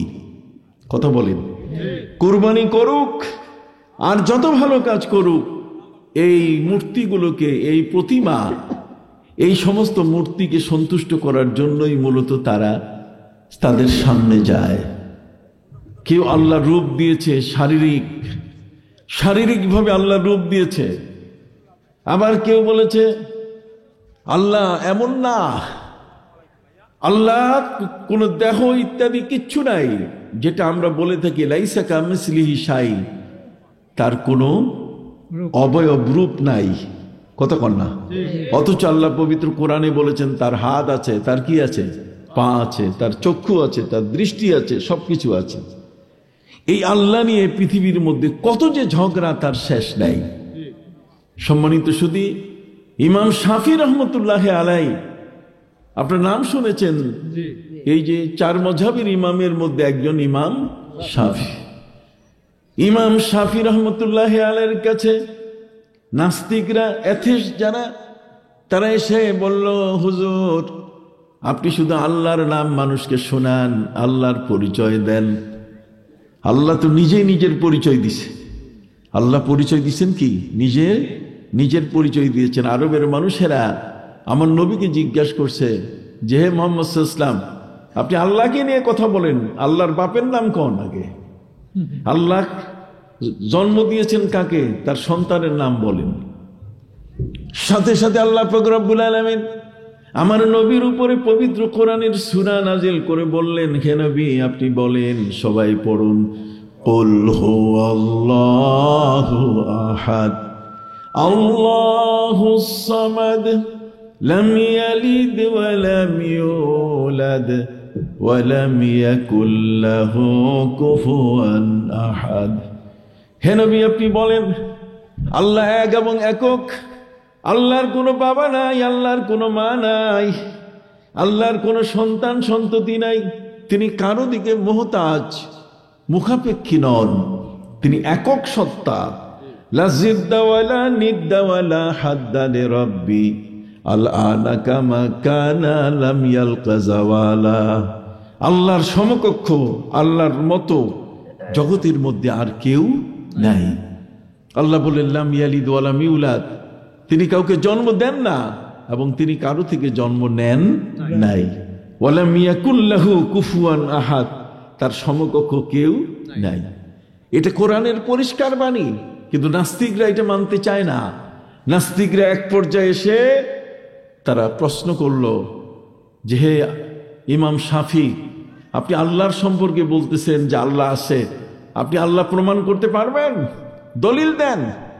ইমাম শাফি রহমতুল্লাহ আলাইহি বললেন, কোন দলিল নাই, বিনা দলিলে আল্লাহ আছেন, আল্লাহ এক।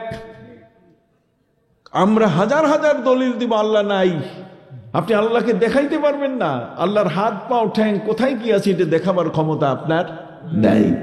অতএব ইমাম শাফি, আপনি আল্লাহকে দেখাবেন কেমনে? উনি বলছেন আমি আল্লাহকে প্রমাণ করব। তোমার কি প্রমাণ নিবে? কাহা ক্ষেত্রে আগামীকাল বেলা 10টায় তোমাদের যত দলিল পত্র সবগুলো নিয়ে ওই যে নদী আমি দেখাবো সেই নদীর পাশে আসবা, আর আমিও সেখানে যাব। বেলা 10টায় ঠিক ইমাম শাফি রহমতুল্লাহ আলাইহির কাছে কিছুই নাই, শুধুমাত্র একটা জায়নামাজ। সুবহানাল্লাহ বলেন।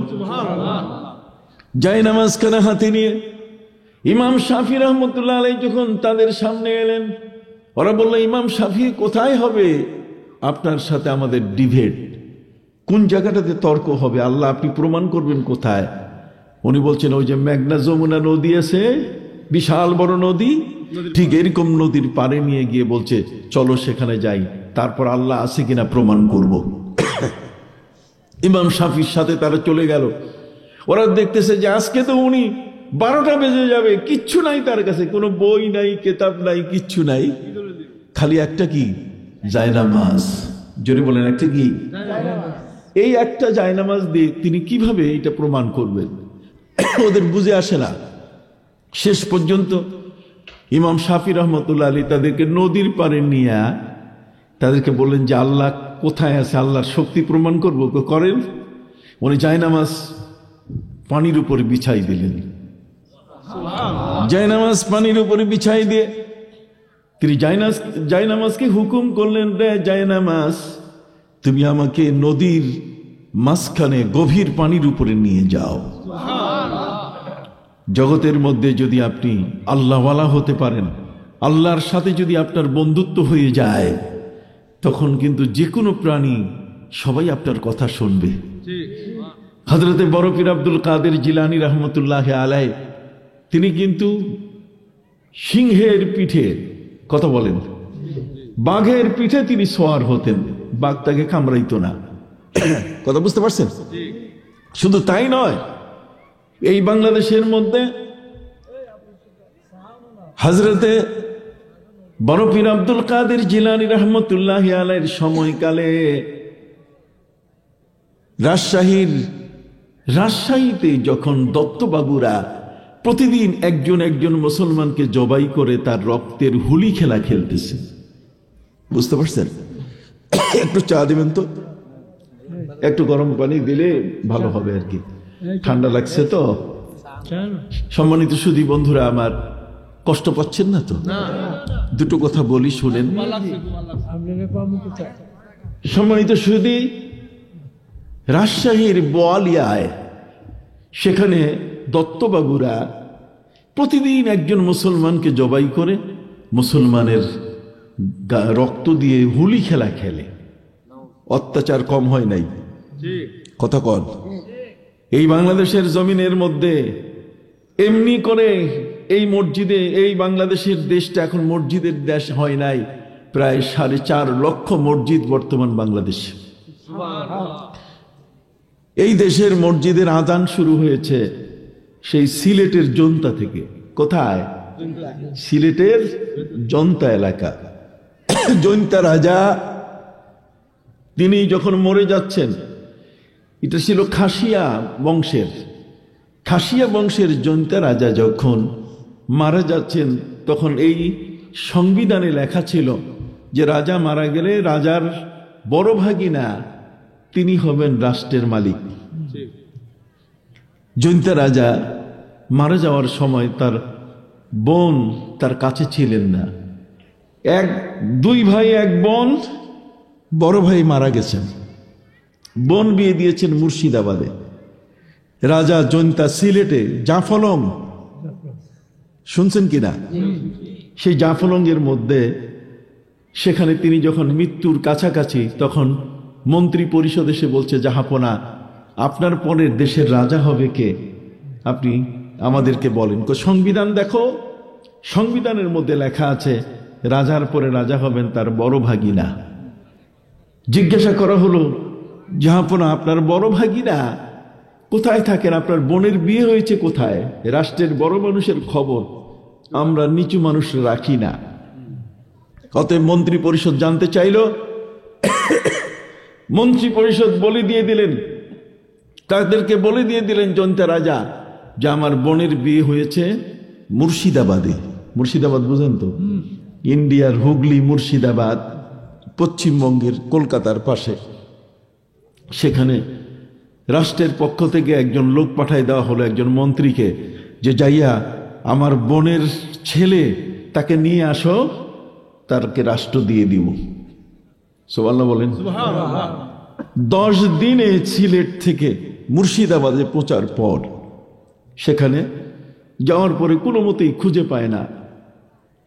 জয়ন্ত রাজার বোনের নাম ছিল ভরতকুরি। নাম কি? ভরতকুরি। ভরতকুরিকে কোনো মতেই খুঁজে পাচ্ছে না।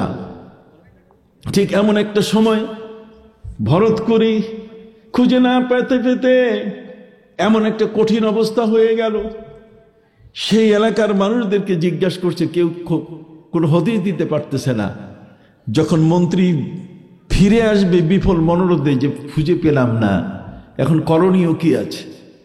ওই মুহূর্তে ফেরার সময় সে একজন বৃদ্ধ বয়সী মানুষ, শতবর্ষী, 100 বছর বয়সের একটা মানুষকে খুঁজে পেল। এবার তিনি জিজ্ঞেস করলেন, একটু পানি খাই, হ্যাঁ,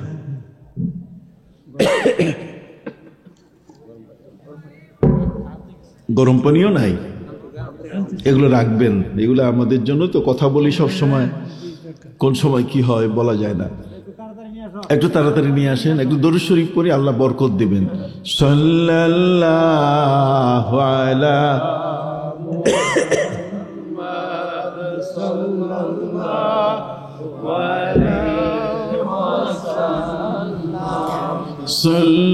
সাল্লাল্লাহু আলা মুহাম্মাদ সাল্লাল্লাহু। হাজিরিন, শতবর্ষী বৃদ্ধ মানুষ, তার কাছে ওই মন্ত্রী জিজ্ঞেস করছেন যে আপনার এই এলাকায় ভরতকুরি নামে কোনো মহিলা কোনো হিন্দু পরিবারের সাথে বিয়ে বসেছে, আপনি কি জানেন? বুড়া মানুষ, আল্লাহ যার বয়স যত বেশি দিয়েছেন তার জ্ঞান তত বড়। বর্তমান ছেলেরা বুঝে না, এরা কয়েকদিন একটা ইউনিভার্সিটিতে লেখাপড়া করার পরে তখন এদের হুঁশ জ্ঞান ফিরে থাকে না ঠিক মতো, মনে করে ওরা সবকিছু বুঝে, আর দুনিয়ার কেউ বুঝে না। সুধীমণ্ডলী, মন্ত্রী তিনি একজন বয়সী মানুষকে জিজ্ঞেস করলেন যে এখানে ভরতকুরি নামে কোনো মহিলা একটা হিন্দু পরিবারে বিয়ে করেছে, আপনি কি জানেন? উনি বলছেন যে হ্যাঁ আমি জানি। এই ভরতকুরি, উনি তো এখন ভরতকুরি নাই, ওই হিন্দু পরিবারের সাথে তার কোনো যোগাযোগ নাই। তিনি একজন মুসলিম মহিলা, তার নাম রাখছেন তিনি নূরজাহান। ভরতকুরি ওরফে নূরজাহান, তার বাড়ি হলো ওই যে দেখা যায়, ওই যে চতুর্দিকে ঘেরা পর্দা করা যে বাড়িটা, এই বাড়িটা হলো ভরতকুরির। সুবহানাল্লাহ বলেন। কি চমৎকার ইসলামী ডায়ালগ। জৈন্তা রাজার মৃত্যু, আর ঠিক এই মুহূর্তে আগন্তুক খুঁজে বেড়াচ্ছে তার বোন ভরতকুরির বাড়ি, যেহেতু বড় ভাগ্না রাষ্ট্রের মালিক হবে। সেখানে পৌঁছার পরে এখন খুঁজতে খুঁজতে শেষ পর্যন্ত এই বুড়া মিয়াকে বলে মিয়া সাহেব, কতক্ষণ না। আর হিন্দু যদি বুড়ো হয় তাকে কি বলে? এই তো মুশকিল। হিন্দু যদি বুড়ো হয় তাকে বলে মশায়। কি বলে? মশায়। আর মুসলমান দাড়িওয়ালা বয়স হলে তিনি কি? মিয়া সাহেব। মিয়া সাহেব জিজ্ঞাসা করছে, মিয়া সাহেব শত বছর বয়স আপনার, সেই মহিলার বাড়ি আপনি দেখালেন, ওই বাড়ি নূরজাহান, মূল নাম হলো ভরতকুরি। উনি তথ্য দিলেন যে এই মহিলা হিন্দু ছিলেন, কিন্তু সেই মহিলা এখন মুসলমান হয়েছেন। রাষ্ট্রের পক্ষ থেকে মন্ত্রী তার ছেলেকে, তার ভাগনাকে নেওয়ার জন্য আসছে। যখন তিনি তার বাড়ির সামনে গেলেন, বাড়ির সামনে গিয়ে দেখে বিশাল বড় গেট, পর্দাওয়ালা বাড়ি, আর গেটের সামনে লেখা আছে no admission without permission, permission ছাড়া ঢোকা যাবে। তারপরে কোরআনের আয়াত লেখা, ইয়া আইয়ুহাল্লাযীনা আমানু লা তাদখুলু বুয়ুতান গায়রা বুয়ুতিকুম হাত্তা তাস্তানিসু ওয়া তুসাল্লিমু আলা আহলিহা। সুবহানাল্লাহ বলেন।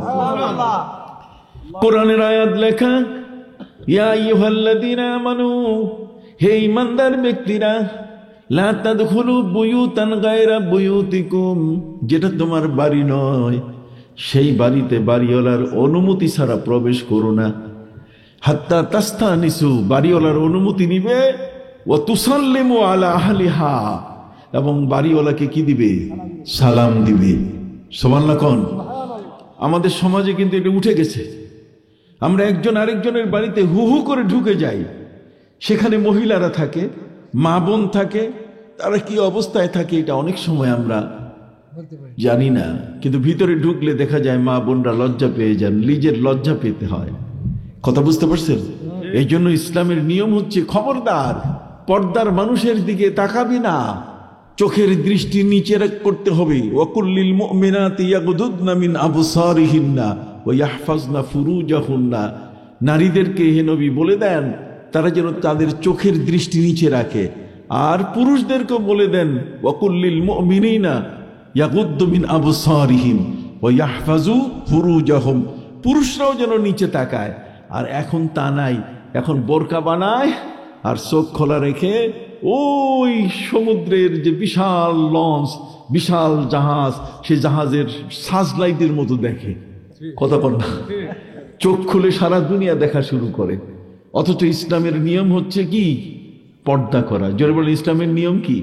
পর্দা করা। এর থেকে এসছে যে কোনো শিক্ষক যদি কোনো মেয়েকে স্কুলে পড়ায়, কথা কন, একজন মেয়ে তার বাবার কাছে বলছে যে আব্বা আমি তো সর্বোচ্চ শিক্ষিত হতে চাই, এখন সর্বোচ্চ শিক্ষিত হতে গেলে এমন স্কুলে আমি পড়ছি যে স্কুলের মধ্যে আমাকে বোরকা পরতে দেয় না, মাথায় স্কার্ফ রাখতে দেয় না, একটা সাধারণ পোশাকে আমাকে থাকতে বলে, তাহলে আমি এখন সেখানে জ্ঞান অর্জন করব কিনা? তখন বাবা আলেমদের কাছে যান, আলেমদের ফতোয়া হলো যে কোরআনের বাইরে কিছু বলা যাবে না, পর্দা নষ্ট করে উচ্চ জ্ঞান অর্জন করার ইসলাম কোনো বিধান দেয় নাই। পর্দা ফরজ। জোরে বলেন, পর্দা কি? ফরজ। অতএব ফরজ পর্দা তরক করে যদি কোনো ব্যক্তি এটাকে লঙ্ঘন করে, শিক্ষা গ্রহণ করে, তাহলে সেই ঊর্ধ্ব শিক্ষার প্রয়োজন নাই। কথা কি বুঝতে পারছেন? ইসলামের বিধানের মধ্যে তাকে থাকতে হবে, ইসলামের বিধানের বাইরে যাওয়ার কোনো সুযোগ নাই। যা হোক, আমাদের যে বাড়িঘরগুলো আছে সেখানে আমরা নিজেরা এ পর্যন্ত সামাল দেই না। ভাবি ভাবি কইতে কইতে একেবারে ভাবির চুলার পাশে যাইয়া হাজির। কি কোন? আর যদি শীতের পিঠা বানানোর সময় হয় তখন তার কথাই নাই। এই জন্য সম্মানিত সুধী, ভরত করি ওরফে নূরজাহান, তিনি তার ধর্ম ছেড়ে দিয়ে কালেমা পড়েছেন। ধর্ম ছেড়ে দিয়ে কালেমা পড়ার কারণে তিনি এত পাক্কা মুসলমান হয়ে গেছেন যে ঘরের চতুর্দিকে পর্দা আর গেটের উপরে লেখা ইয়া আইয়ুহাল্লাযীনা আমানু লা তাদখুলু বুয়ুতান গায়রা বুয়ুতিকুম, হে ঈমানদার ব্যক্তিরা, খবরদার আরেকজনের ঘরে তুমি হু হু করে প্রবেশ করো না, যতক্ষণ পর্যন্ত বাড়িওয়ালার কাছে তুমি অনুমতি না নাও এবং যতক্ষণ পর্যন্ত তাকে সালাম না দাও। আপনার কি দিবেন আজকে সালাম? কন্ত দিবেন কি না? একে অপরের বাড়িতে ঢোকার আগে কি সালাম দিবেন? কি একটু হাতটা বাইর করে দেখান দেখি, সালাম দিবেন তো? আল্লাহ তুমি কবুল করে নাও। এই দুকন্দি এলাকার মানুষেরা একটি মসজিদের উদ্যোগে, কতক্ষণ না, তারা আজকে এই সুন্দর মাহফিলের আয়োজন করেছেন। এখান থেকে তো আমাদের কিছু জানা দরকার। এ কারণে আপনাদের খেদমতে আরজ করতে চাই, আপনি দেখেন ভরতকুরীর মতো একজন অমুসলিম মহিলা, তিনি ইসলাম গ্রহণ করার পরে তার জীবনের পরিবর্তন চলে আসছে, এবং সেই পরিবর্তনটা এমন যে এই মহিলা তার বাড়ির গেটটা পর্যন্ত সেখানেও লিখে দিয়েছে কোরআনের আয়াত কোনটা ব্যবহার হতে পারে। কথা বুঝতে পারছেন? আর তার ইংরেজি অর্থ হলো নো অ্যাডমিশন উইদাউট পারমিশন, অনুমতি ছাড়া প্রবেশ করা যাবে না। সিলেটের জৈন্তারাজের যিনি মন্ত্রী ভরতকুরীর সন্তানকে নেওয়ার জন্য এসেছিলেন, ছেলেকে নেওয়ার জন্য এসেছিলেন, তিনি সেখানে পৌঁছার পরে এবার অবাক হয়ে গেলেন যে এটা তো মুসলমান হয়ে গেছে, আমি তারে নিব কেমনে? আর জৈন্তা রাজার রাজ্যের নিয়ম ছিল কোনো মুসলমান প্রবেশ করতে পারবে, মুসলমানের প্রবেশাধিকার নিষিদ্ধ, মুসলমান সেখানে প্রবেশ করতেই পারবে না। এখন যিনি নিতে আসছেন, মন্ত্রী দায়িত্ব পালন করছেন, তিনি তো বিপদে পড়ে গেলেন। তারপরে তিনি চিন্তা করলেন যে অন্তত পক্ষে আমাকে দায়িত্ব দেওয়া হয়েছে নিয়ে যাওয়ার জন্য, তা আমি একটু কথা বলি, দেখি তার ছেলে আছে কিনা, না মেয়ে আছে। মেয়ে হলে তো হবে না, হতে হবে কি? ছেলে। এবার ভরতকুরীর দরজার সামনে সেই মিয়া সাহেব, বুঝেন তো, মুসলমান শতবর্ষী বয়সের মানুষটা, তিনি ডাক দিলেন, নূরজাহান আপা। কতক্ষণ না, আপা, নূরজাহান আপা। এখন তার ভরতকুরী বলা যাবে না। নূরজাহান আপা। নূরজাহান আপা বের হয়ে যখন আসছিলেন, তিনি পর্দার ভিতরে থেকে জিজ্ঞাসা করলেন, আপনি কে, পরিচয় কি? তিনি বললেন, আমি হলাম আপনার প্রতিবেশী, আপনার ভাই জৈন্তা রাজা, সিলেটের জাফলং জৈন্তা রাজা সেখান থেকে আপনার কাছে আপনার ছেলে নেওয়ার জন্য পাঠিয়ে দিয়েছে। আপনার ঘরে মেহমান আসছে, অতএব সেই মেহমানকে আপনি রিসিভ করেন। মুসলমানের দায়িত্ব হলো যদি বাবা কাফেরও হয়, বাবা যদি বেঈমানও হয়, তবু তার সাথে খারাপ ব্যবহার করা যাবে না। ফালা তুতিহুমা ওয়া সাহিবুহুমা ফিদ দুনিয়া মারুফা ওয়া ইন জাহাদাকা আলা আন তুশরিকা বিহি মা লাইসা লাকা বিহি ইলমু ফালা তুতিহুমা ওয়া সাহিবুহুমা ফিদ দুনিয়া মারুফা। বাবার মর্যাদা, মায়ের মর্যাদা, অমুসলিম হলো তাদেরকে অসম্মান করার কথা ইসলাম কোথাও বলে নাই। কোন মা কোন বাবা যদি কাফেরা থাকে, অমুসলিম থাকে, তাদেরকে অসম্মান করার কোনো সুযোগ নাই। দেখছেন কি চমৎকার আমার ধর্ম, সেই ইসলাম আমাদেরকে শিখিয়ে দিয়েছে এ মতে। সম্মানিত সুধী, ভরতকুরির বাড়িতে উনি যখন বের হলেন নতুন মেহমানকে রিসিভ করার জন্য, মান কানা ইউমিনু বিল্লাহি ওয়াল ইয়াউমিল আখির ফালিয়ুকরিম দায়ফা, যে আল্লাহ এবং আখিরাতের উপরে যার ঈমান আছে সে তার মেহমানকে সর্বোচ্চ সম্মান দিবে। কথা বুঝেন নাই? মেহমান হিসেবে এসছে ভাইয়ের বাড়ির থেকে, জৈন্তা থেকে। অতএব সেই মিয়া সাহেবের কথায় যখন তিনি বের হলেন, এই ওরফে নূরজাহান আপা যখন বের হলেন, তখন তার হাতে মোজা, তখন তার মুখ ঢাকা বোরকা, এমন ভাবে কালো পোশাকে তিনি আচ্ছাদিত। এটা দেখেই যিনি এসছেন রাষ্ট্রের পক্ষ থেকে তিনি অবাক হয়ে গেলেন, কিরে তো পলিথিন ব্যাগে দেখি পুরা পার্সেল করা। কথা বল না, পলিথিন ব্যাগে পুরা কি পার্সেল করা ঢাকা। জিজ্ঞেস করে আপনার নাম কি? কাবি নূরজাহান। আসল নাম কি? আসল নাম ভরতকুরি। আপনি জৈন্তা রাজাকে চিনেন? হ্যাঁ, আমার ভাই হয়। কয় তাহলে এই অবস্থা কেন? কয়েকটা হিন্দু পরিবারের সাথে বিয়ে হয়েছিল, ওরা মারা গেছে, কেউ নাই, শেষ পর্যন্ত এই বাড়ির মুসলমানের সাথে আমি বিয়ে বসেছি। অতএব আমি এখন এখানে সংসার করি, আমার নাম নূরজাহান। যখনই নূরজাহান শুনছে, শোনার পরে আরেকটা হিমালয় পর্বত মাথায় উঠলো যে এই নূরজাহান তার নাম, তো তার ঘরে নিশ্চয়ই যে সন্তান জন্ম নিবে এটা কোনোদিন খারাইয়া ব্রাশ ফায়ার করবে না। কথা বল না, এরা খারাইয়া পেশাব করবে না কোনোদিন। এই নামের মহিলা যার গর্ভে সন্তান জন্ম নিছে, কথা কর না, সে সহজে মিথ্যা বলবে না, অন্যায় কিছু করবে না।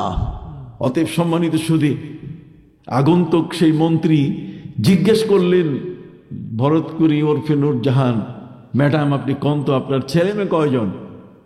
উনি বলেন আমার মেয়ে নাই, 2 ছেলে। কয় ছেলে? 2 ছেলে। এই 2 ছেলের মা জননী আমি, অতএব এই 2 ছেলে আমার ঘরে আছে। তখন আগন্তুক মন্ত্রী বললেন আমার সামনে কি আনতে পারেন? অবশ্যই। ভরতকুরি ওরফে নূরজাহান তার 2 ছেলেকে ডাক দিয়ে বলছে, আসো, এই সুবি, ফতেখা, আব্দুল্লাহ, তাড়াতাড়ি আসো, তোমার মামার বাড়ির থেকে লোক আসছে। মামার বাড়ির থেকে লোক আসলে মামুদ দেশ কিন্তু ইসলামের ভাষায় অনেক সুন্দর এবং সম্মানের দেশ। নবী করিম সাল্লাল্লাহু আলাইহি ওয়াসাল্লাম বলছেন, খবরদার মামুদ দেশের কোনো লোককে কোনোদিন কষ্ট দিবে না। নবীজি নিষেধ করেছেন, মামার দেশের লোককে কষ্ট দেওয়া যাবে না। কেন? প্রিয় নবী সাল্লাল্লাহু আলাইহি ওয়াসাল্লাম তিনি সাহাবায়ে কেরামকে বলেছেন, শোনো, তোমরা মিশরবাসীকে কোনো কষ্ট দিও না। আল্লাহর নবী সাল্লাল্লাহু আলাইহি ওয়াসাল্লাম বলেছেন, মিশরবাসীকে কষ্ট দিও না। মিশরবাসীকে কষ্ট কেন দিব না? না দেওয়ার পেছনে কারণ হলো যে মিশর থেকে সেখানে মারিয়া কিপ্তিয়া, নবী করিম সাল্লাল্লাহু আলাইহি সাল্লামের দাসী হিসেবে যাকে দেওয়া হয়েছে, পরে যিনি তাকে স্ত্রীর মর্যাদা দিয়েছেন, সেই মারিয়া কিপ্তিয়া, এই মারিয়া কিপ্তিয়ার গর্ভে জন্ম নিয়েছে নবী করিম সাল্লাল্লাহু আলাইহি সাল্লামের পুত্র ইব্রাহিম। কে জন্ম নিয়েছে? সেই ইব্রাহিম সম্পর্কে আমার নবী বলেছেন, লাউ কানা হাইয়ান লাকানা নাবিয়ান, যদি সে বেঁচে থাকতো তাহলে কি নবী হতো। এই জন্য জান্নাতুল বাকিতে ওই মদিনার মসজিদের মধ্যে সবচেয়ে দামি কবর যেটা, সেটা হলো নবীর ছেলে ইব্রাহিমের কবর। এখন সৌদি এরা উল্টাপাল্টা করে ফেলছে, জিয়ারতের নিয়ম হচ্ছে এই জান্নাতুল বাকি কবরস্থানের মধ্যে, সেখানে সাহাবীদের কবরের সংখ্যা হলো প্রায় 10,500। এই 10,500 কবরের মধ্যে সবচেয়ে বড় দামি কবর হলো নবীজির ছেলে হযরতে ইব্রাহিমের কবর। কথা বুঝতে পারছেন? সেই ইব্রাহিম, নবী করিম সাল্লাল্লাহু আলাইহি ওয়াসাল্লাম বলেন যে মিশর হলো আমার ছেলে ইব্রাহিমের মামুর দেশ, কাজে মামুর দেশের মানুষের সাথে কখনো খারাপ ব্যবহার করবে না। ভরতকুরির ডাকে তার 2 ছেলে দৌড়ে হাজির হলো, মামুর দেশের লোক আসছে দেখার জন্য। দেখতে গিয়ে মামুর দেশের মন্ত্রী জিজ্ঞেস করলেন যে তোমাদের নাম কি? একজন বলেন আমার নাম হলো ফতেহা, আরেকজন আমার নাম হলো আব্দুল্লাহ। যার নাম ফতেখা তিনি তাকে জিজ্ঞেস করলেন, তুমি ফতেখা, ইয়া বড় লম্বা উঁচা, গাল ভরা দাড়ি, মাথায় পাগড়ি। সে আগন্তুক মন্ত্রী তাকে জিজ্ঞেস করলেন তোমার লেখাপড়া? কয় 30 পারা কোরআনের হাফিজ। এখন তো হিমালয় আরেকটা মাথায় চড়ছে। এক তো মুসলমানের প্রবেশ এই জৈন্তা সিলেটের মধ্যে নিষিদ্ধ, তার সাথে সাথে কোরআনেরও প্রবেশ যাবে না। কোরআনকে কোনো মতেই সেখানে প্রবেশ করতে দেওয়া হবে না।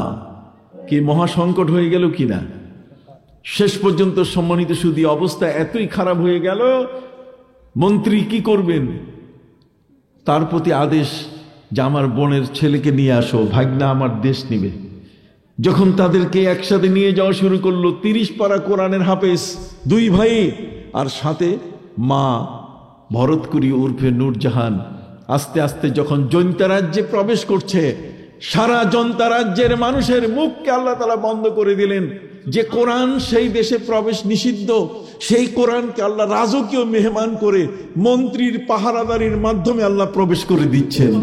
আর শুধু তাই নয়, বরং যেই মুসলমানের প্রবেশ সে দেশে নিষিদ্ধ, সেই দেশে এখন প্রবেশ করতেছেন কারা? মুসলমান। সুবহানাল্লাহ বলেন। আল্লাহর কৌশল বোঝা বড় কঠিন। সম্মানিত সুধী, সিলেটের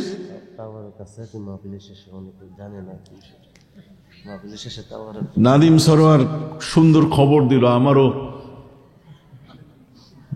আমারও স্বাদ জাগছে। সেটা হলো মাহফিলের শেষে কিন্তু তাবারুক আছে, ইটিং খাওয়া আছে। কথা বুঝতে পারছেন?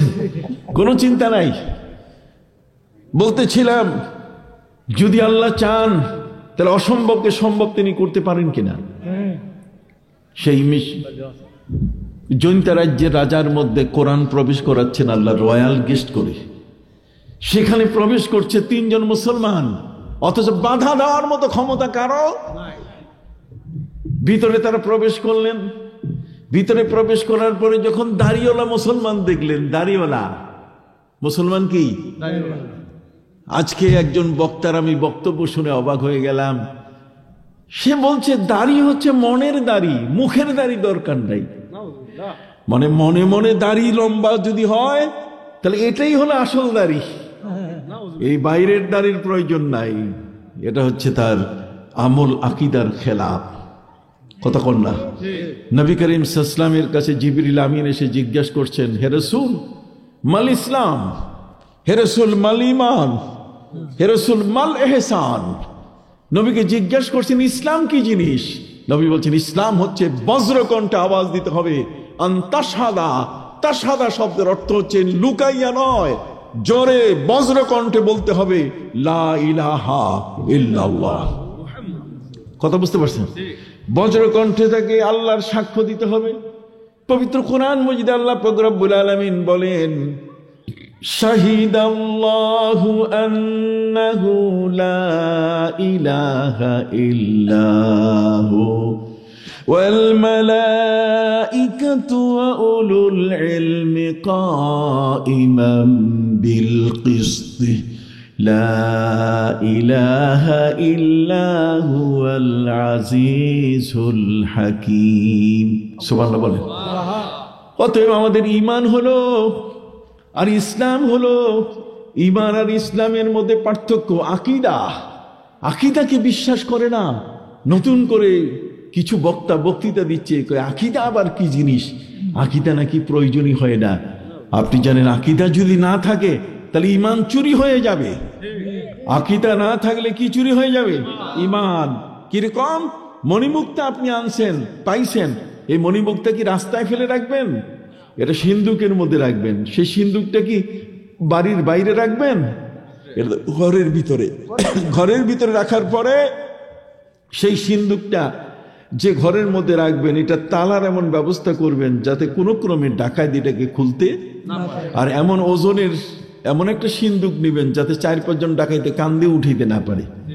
যে ঘরে রাখবেন সেই ঘরের গ্রিল, এর দরজা, এর তালা, এর লোহাগুলো মজবুত করে দিবেন কিনা।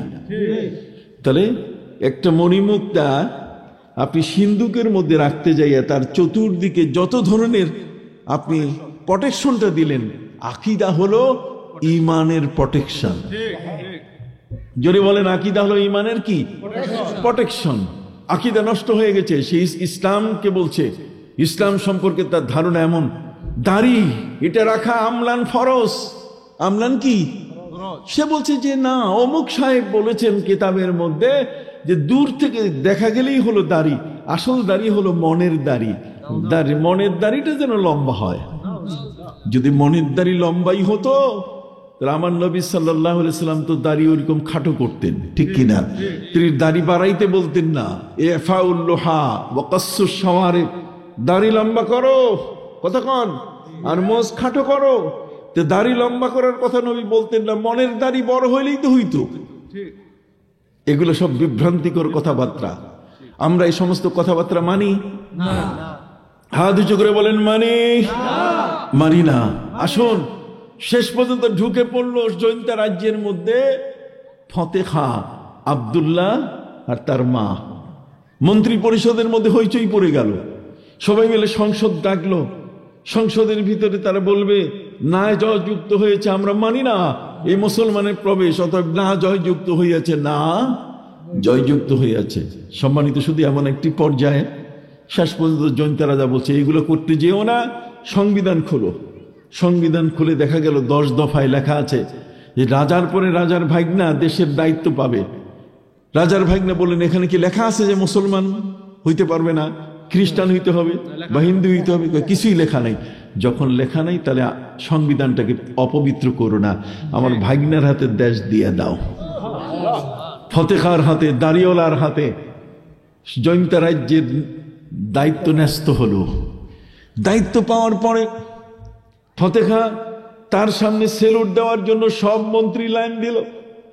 সবার সেলুট নেওয়ার পরে ফতে খাঁ প্রত্যেকে জিজ্ঞাসা করলেন আপনার পদবীকে। একজন বলে আমি শিক্ষামন্ত্রী, আরেকজন বলেন আমি সমাজ কল্যাণ মন্ত্রী, আরেকজন বলেন আমি স্বাস্থ্যমন্ত্রী। একের পরে এক সবার সেলুট তিনি নিলেন। যেহেতু তিনি সেলিব্রিটি পার্সন, রাষ্ট্রের প্রধান, এখন দাড়ি হোক আর কোরআনে হাফেজ হোক, তার চেয়ে বড় হলো যে তিনি রাষ্ট্রের কি প্রধান। সবাই সেলুট দিতেছে। এক পর্যায়ে এসে গণপূর্ত মন্ত্রণালয়ে যে বাড়ি বানায় এসে সেলুট দিয়ে বলছে স্যার আমি গণপূর্ত মন্ত্রণালয়ের মন্ত্রী। তখন উনি বললেন যে তুমি পাশে দাঁড়াও, তুমি আমার সাথে কথা না বলে যাবে না। পাশে তাকে দাঁড় করাইয়া রাখলো। সব সেলুট নেওয়া শেষ এবং গণপূর্ত মন্ত্রীকে বলছে যে তোমার কাজ কি? আমি রাষ্ট্রের বাড়ি বানাই। তা রাষ্ট্রের বাড়ি বানাও। আমার জানা আছে এতটুকু যে আজকের এই জৈন্তা রাজ্যের মধ্যে, এই ভূখণ্ডের মধ্যে কোনো মসজিদ নাই।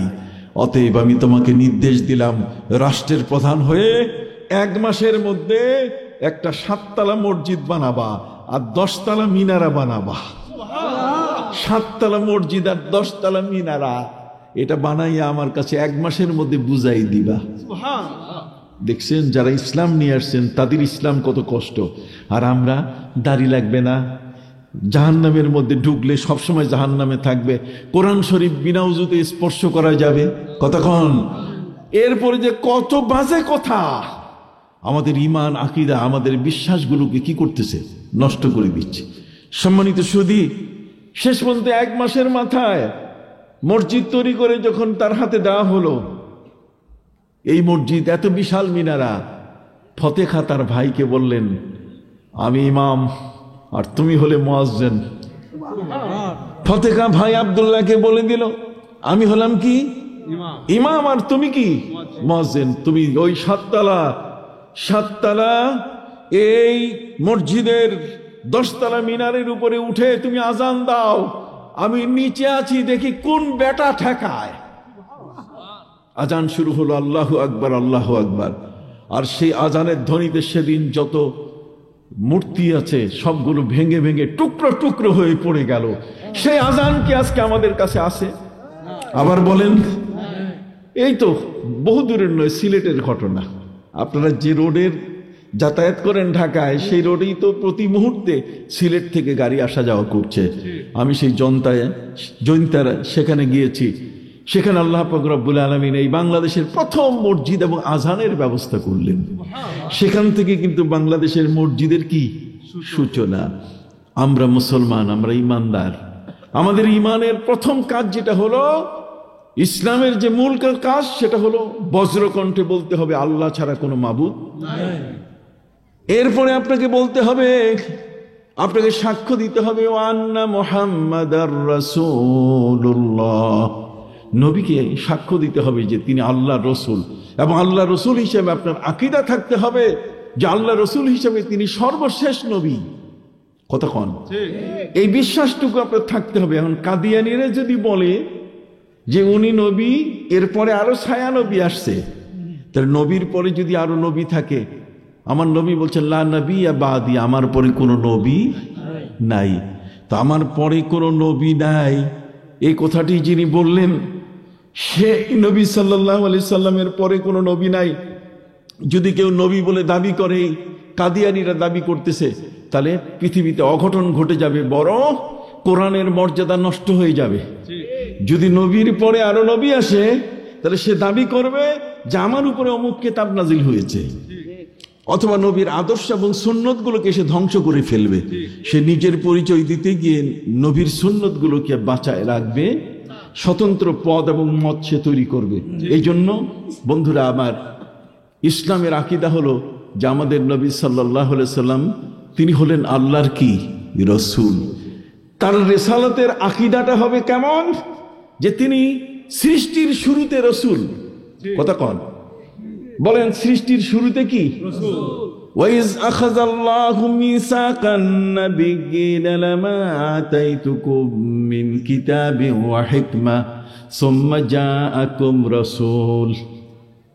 আল্লাহ যখন জগৎ সৃষ্টি করেন নাই, তার আগে তিনি ফিরিস্তাদের রূহগুলো একত্রিত করে যে সভা ডাকলেন, সেই সবার মধ্যে আমার নবীর তিনি পরিচয় দিয়েছেন রসুল বলে। কতক্ষণ তিনি রসুল 40 বছরের পরে হয়েছে। আজকের যারা বলে তাদের এই বিশ্বাসের সাথে, আকীদার সাথে আমরা একমত। আপনি কি বুঝতে পারছেন?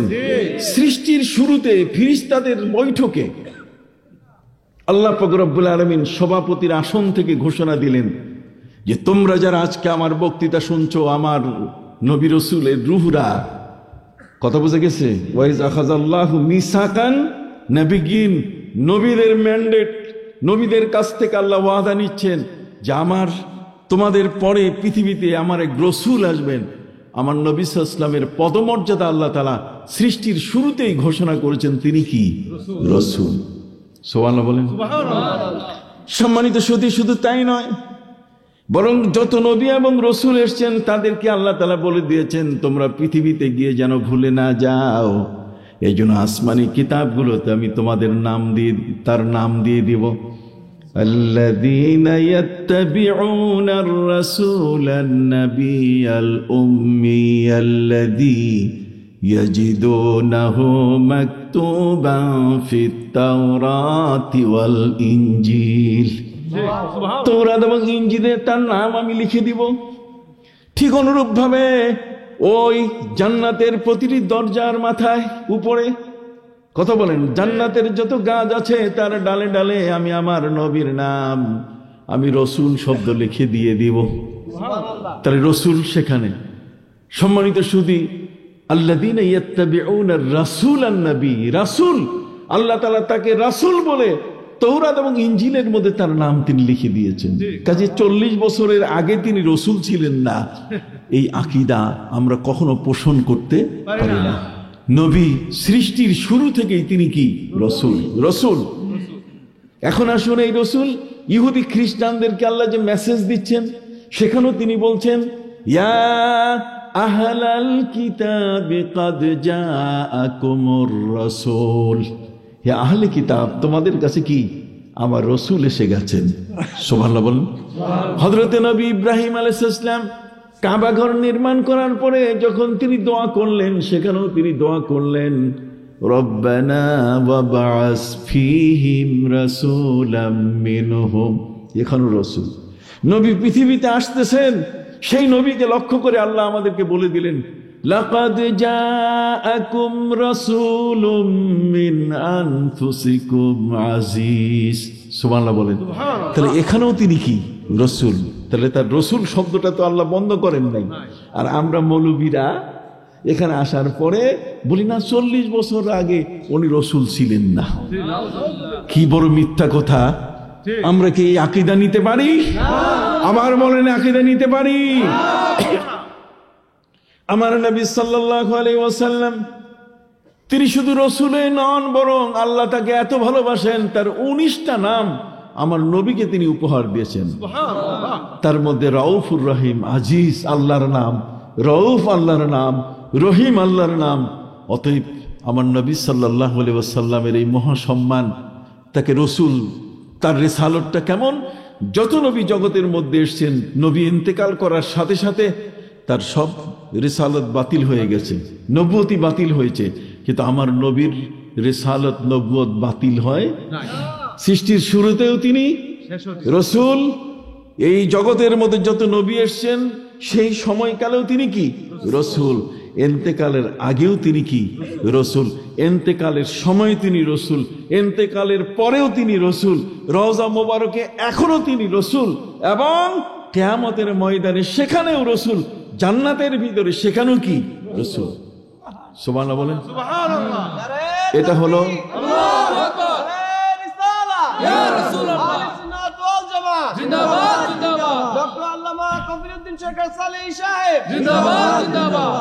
আমি আশা করি আপনারা বুঝতেছেন, তার রিসালাত কি কখনো বাতিল করা যাবে না। যদি আপনি বলেন যে না, উনি ইন্তেকাল হয়ে গেছে, অতএব উনি আর রসুল নাই, তাহলে আপনার বর্তমান লা ইলাহা ইল্লাল্লাহু মুহাম্মাদুর রাসূলুল্লাহ এই ঈমান আনারও সুযোগ। আপনি মুহাম্মদ সাল্লাল্লাহু আলাইহি ওয়াসাল্লামকে যখন রসুল বলতেছেন, তখন তিনি আপনার রসুল হিসেবে বিদ্যমান আছেন। এই জন্য আমার নবী, তিনি তার রওজা মোবারকে জিন্দা, তিনি হায়াতুন নবী। যখন লা ইলাহা ইল্লাল্লাহু মুহাম্মাদুর রাসূলুল্লাহ বলবেন, এই মুহাম্মাদুর রাসূলুল্লাহ বলার সাথে সাথে আমার নবীর জীবনের সাথে সম্পৃক্ত যা কিছু আছে এই সবগুলোকে মেনে নেওয়াই হলো আপনার আকীদা। আপনি ঘোষণা করবেন মুহাম্মদ সাল্লাল্লাহু আলাইহি ওয়াসাল্লাম আমার রসুল, এটা ইসলাম। কথা কন, এটা কি ইসলাম? আর সেই মুহাম্মদ সাল্লাল্লাহু আলাইহি ওয়াসাল্লাম রওজা মোবারকে জিন্দা, এটা আপনার আকীদা। কথা কন, এটা আপনার কি? আকীদা। নবীজি কিয়ামতের ময়দানে শাফাআত করবেন, এটা আপনার কি? আকীদা। ওরা বলছে নবী কিয়ামতের ময়দানে শাফাআত করতে পারবে না, ফামা তানফাউহুম শাফাআতুশ শাফিঈন। অথচ নবী করিম সাল্লাল্লাহু আলাইহি ওয়াসাল্লাম বলেছেন, যারা এই মদিনা শরীফে নবী রওজা মোবারকে জিয়ারতের জন্য যায়, সেখানে তার রওজা মোবারকের সামনে সুন্দর সোনালী প্লেটের উপরে সবুজ কালিতে লেখা শাফাআতি লি আহলিল কাবায়ের মিন উম্মতি, আমার উম্মতের মধ্যে যারা গুনাহ কবিরা করেছো, ভয় নাই রে, আমি তোমাদের জন্য সুপারিশ করব। সুবহানাল্লাহ। নবী সুপারিশ করবেন। কথা বল, নবী কি করবেন? সুপারিশ করবেন। এটা আমাদের আকীদা, এটা আমাদের কি? আকীদা। আমার নবী সাল্লাল্লাহু আলাইহি ওয়াসাল্লাম রওজা মোবারকে জিন্দা, তার ক্ষমতা বিদ্যমান। তার ক্ষমতা বিদ্যমান কিরকম? তিনি ফেরেশতাদের মাধ্যমে যে সালামগুলো দেওয়া হয় সেগুলো তিনি গ্রহণ করেন। সামনাসামনি তার রওজায় যে সালাম দেওয়া হয় সেটাকেও তিনি কি? গ্রহণ করেন। যে কারণে শিয়ারা এক সময় শিয়ারা এক সময় আমার নবীর রওজা থেকে, রওজার পাশ থেকে হযরত আবু বকর সিদ্দিক ওমরে ফারুকের দেহ মোবারক বের করে আগুনে পুড়ে ফেলবে। এই জন্য মদিনার গভর্নরের কাছে তারা অনুরোধ করলো, আপনাকে যত টাকা পয়সা সবকিছু দিব, আপনি দয়া করে আমাদেরকে সুযোগটা করে দেন। টাকা পয়সা পাইলে আর মানুষ ঠিক থাকে? ঠিক আছে, কয় তাহলে মুয়াজ্জিন সাহেবকে একটু ডাকেন। তখন লামাতি রাহমাতুল্লাহ আলাইহির মতো একজন মুয়াজ্জিন, তিনি 40 বছর ধরে নবীর মসজিদের মুয়াজ্জিন ছিলেন। মসজিদে নববীর নিয়ম হচ্ছে এশার নামাজের পরে মসজিদ বন্ধ হয়, তাহাজ্জুদের সময় খুলে। এখানে আর কেউ না, এখানে সাদ বলেন আর জোবাইর পন্থী বলেন, কতক্ষণ না, কোনো পন্থী নাই এখানে। মসজিদে ঘুমাবার কোনো সুযোগ নাই। কথা বুঝতে পারছেন? একেবারে পরিষ্কার, মসজিদ ঘুমানোর জায়গা নয়। আপনি তালিম দিবেন, আপনি কিছু বললে আপনি আলোচনা করবেন, বাস বের হয়ে চলে আসবেন, কিন্তু ঘুমানো যাবে না। আজকে কিছু মৌলবী এটাকে জায়েজ করার জন্য চেষ্টা করতেছে। আমি আপনাদেরকে বিনয়ের সাথে বলতে চাই, এই লামাতি সাহেব তিনি 40 বছরের মুয়াজ্জিন, 40 বছরের মুয়াজ্জিন হিসাবে তিনি ইশার নামাজ শেষ হলে পরে দরজা সব বন্ধ করতেন আর তাহাজ্জুদের সময় কি খুলে দিতেন। তাকে ডাকলেন, গভর্নর ডেকে বলছে যে আজকে রাত 1টার সময় যখন নক করা হবে 1 নম্বর দরজা, 1 নম্বর দরজা নক করার সাথে সাথে দরজা খুলে দেবেন। উনি বলছেন না, আমি খুলবো না, 40 বছর ধরে খুলি নাই, এখন আমি খুলবো না। শেষ পর্যন্ত তাকে মৃত্যুর হুমকি দেওয়া হলো যে তোমাকে মেরে ফেলা হবে।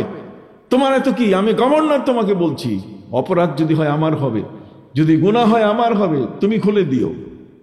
কথা বুঝেন নাই? সম্মানিত সুধী, সেই রওজা মুবারকের দরজা তিনি খুলতে রাজি না। নবীর রওজায় যেখানে নবী সুশায়িত আছেন, আমি বড় কষ্টের সাথে আপনাকে বলতে চাই, এই জায়গাটার মর্যাদা, নবীর দেহ মোবারক যেখানে লাগানো আছে, আল্লাহর আরশে আজিমের থেকে তার মূল্য কি বেশি।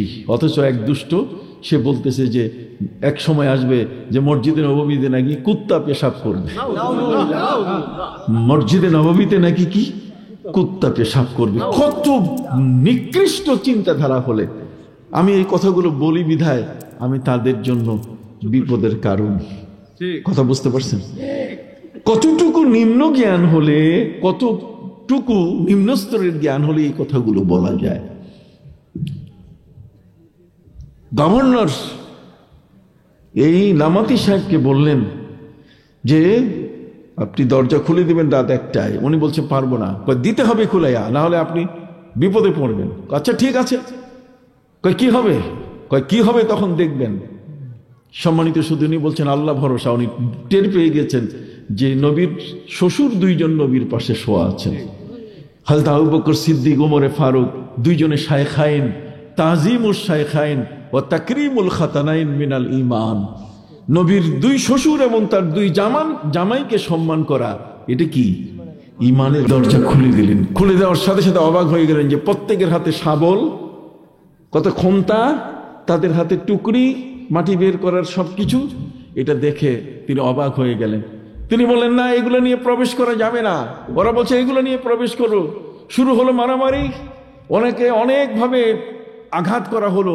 আব্দুস সালাম লামাতি রহমতুল্লাহ আলাই তিনি বলেন, আমি কোনো দিশা না পাইয়া নবীজির মিম্বার শরীফ, এই মিম্বার শরীফের পাশে গিয়ে আমি আশ্রয় নিলাম। আজকে আমারও দেখার ইচ্ছা যে এরা এসে কিভাবে আবু বকর সিদ্দিক, ওমরে ফারুকের কবর খুঁড়ে লাশ বের করবে, এটা আমি আজকে দেখব। উনি ওখানে বসা। উনি এক সময় দেখতে পেলেন যে এরা হুড় হুড় করে সামনে যখন আগানো শুরু করলো, অটোমেটিক নবীজির রওজায় যাওয়ার তো সুযোগ নাই, মিম্বারের সামনে বরাবর মাটি ফাঁক হয়ে গেল।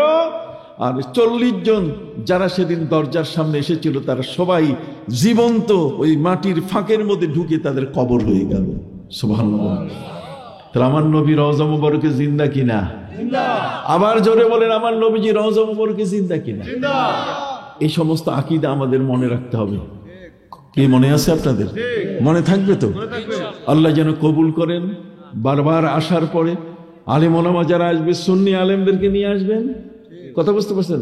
যারা আপনাদেরকে, আপনাদের ঈমান, আপনার এই বাচ্চারা যারা আছে, যুবকরা যারা আছে, এরা ওদের এখন টার্গেট, এরা ওদের কি টার্গেট, এদেরকেই ওরা নষ্ট করার চেষ্টা করছে। আর আমি আলোচনা দীর্ঘায়িত করছি না, কিছু বলার আছে শুনুন। একজন ব্যক্তি কি দুই জায়গায় বায়াত গ্রহণ করা জায়েজ কিনা? দুই জায়গায় বায়াত করতে পারে, কিন্তু প্রথম বায়াতটা হলো আসল বয়স, আর দ্বিতীয় বায়াত যেটা হবে সেটা হলো তাবাররুকান। কতক্ষণ না বরকত দিবে, জোরে বলেন কি নিবে? বরকত দিবে, বরকতে কোনো বাধা নাই। এখানে বলছে একজন পীর সাহেব দুই জায়গা থেকে খেলাফত নিয়ে লোকজন বয়াত করা কি গ্রহণযোগ্য না? এক জায়গাটা করবে, এক সিলসিলার উপরে থাকবে। কয় সিলসিলা? এক সিলসিলার উপরে থাকবে। আর ওই পীর সাহেবের পেছনে নামাজ পড়া কি ঠিক হবে? কেন ঠিক হবে না? উনি তো সিলসিলার সুন্নিয়তের মানুষ, কি বলেন ঠিক কিনা? কাজে তার পিছনে আপনি ইক্তেদা করতে পারবেন, তবে উচিত হবে তিনি এক সিলসিলার কাজ করবেন। কোন সিলসিলার? একটা সিলসিলার কাজ করবেন। আর তাজদিদি বায়াত, আমরাও তো সরসিনার দাদা হুজুর কেবলা রহমতুল্লাহ পরে আবু জাফর মোহাম্মদ সালেহ রহমতুল্লাহ হাতে বায়াত নিয়েছি। ওনার ইন্তেকাল হলো, তখন তার ছেলে শাহ মহিবুল্লাহর হাতে বায়াত নিয়েছি। তারপরে বর্তমান যিনি, তার হাতেও আমরা কি নিয়েছি? বায়াত নিয়েছি। তাহলে বায়াত নিতে তো তিনজন পীর তো হয়ে গেল এমনি, কি বলেন ঠিক না? সম্মানিত, শুধু এখানে প্রশ্ন করা হয়েছে, হুজুর আমাদের গ্রামে কোনো বাড়িতে পুরুষ অথবা মহিলা মারা গেলে ওই বাড়িতে মহিলারা উচ্চস্বরে মিলাদ ও দরুদ শরীফ পড়ে থাকেন, উচ্চস্বরে জিকির করেন। না না না, এটার অনুমতি নেই। মহিলাদের আওয়াজ হচ্ছে আওরাত, মহিলাদের আওয়াজ তার আওরাত, মানে চুপি চুপি পর্দা, কতক্ষণ না। তো কাজেই তারা জোরে উঁচু স্বরে পর্যন্ত তারা কানতে পারবেন না।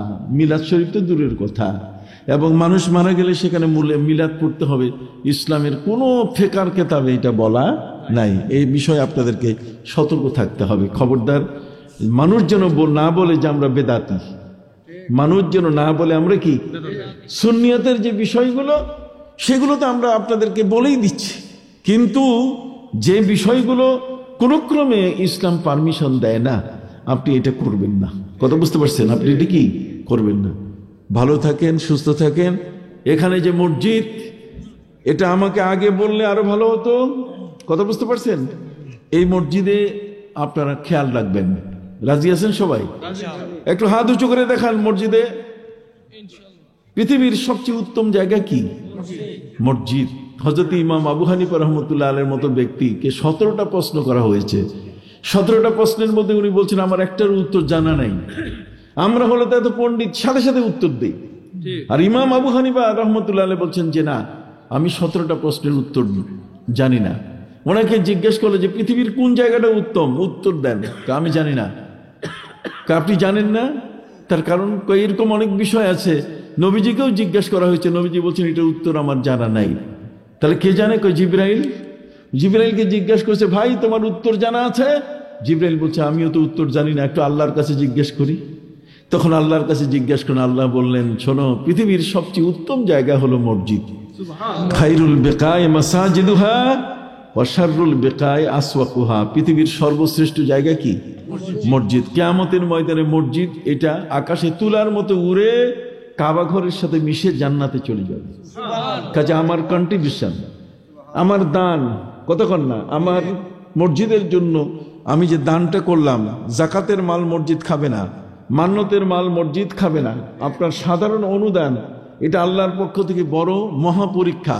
কাজে আপনারা দুই হাতে দুই মুষ্টিতে দিতেই থাকবেন। এখানে যত মানুষ সেজদা করবে কিয়ামত পর্যন্ত আপনার আমলনামায় তার সওয়াব চলতেই থাকবে। মসজিদ বন্ধ হবে না কখনো। বাজারে নাচ হয়, গান হয়, কত কিছু হয়, কিন্তু মসজিদে কোনো সময় নাচ গান কিছুই হবে। সেখানে নামাজ হবে, আজান হবে, জিকির হবে, তালিম হবে, তরবিয়ত হবে, এই বিষয়গুলো সবসময় সেখানে হবে। অতএব সম্মানিত সুধী, আপনারা এই মসজিদটির প্রতি খেয়াল রাখবেন, ঠিক আছে? আমি আগামী 15ই জানুয়ারি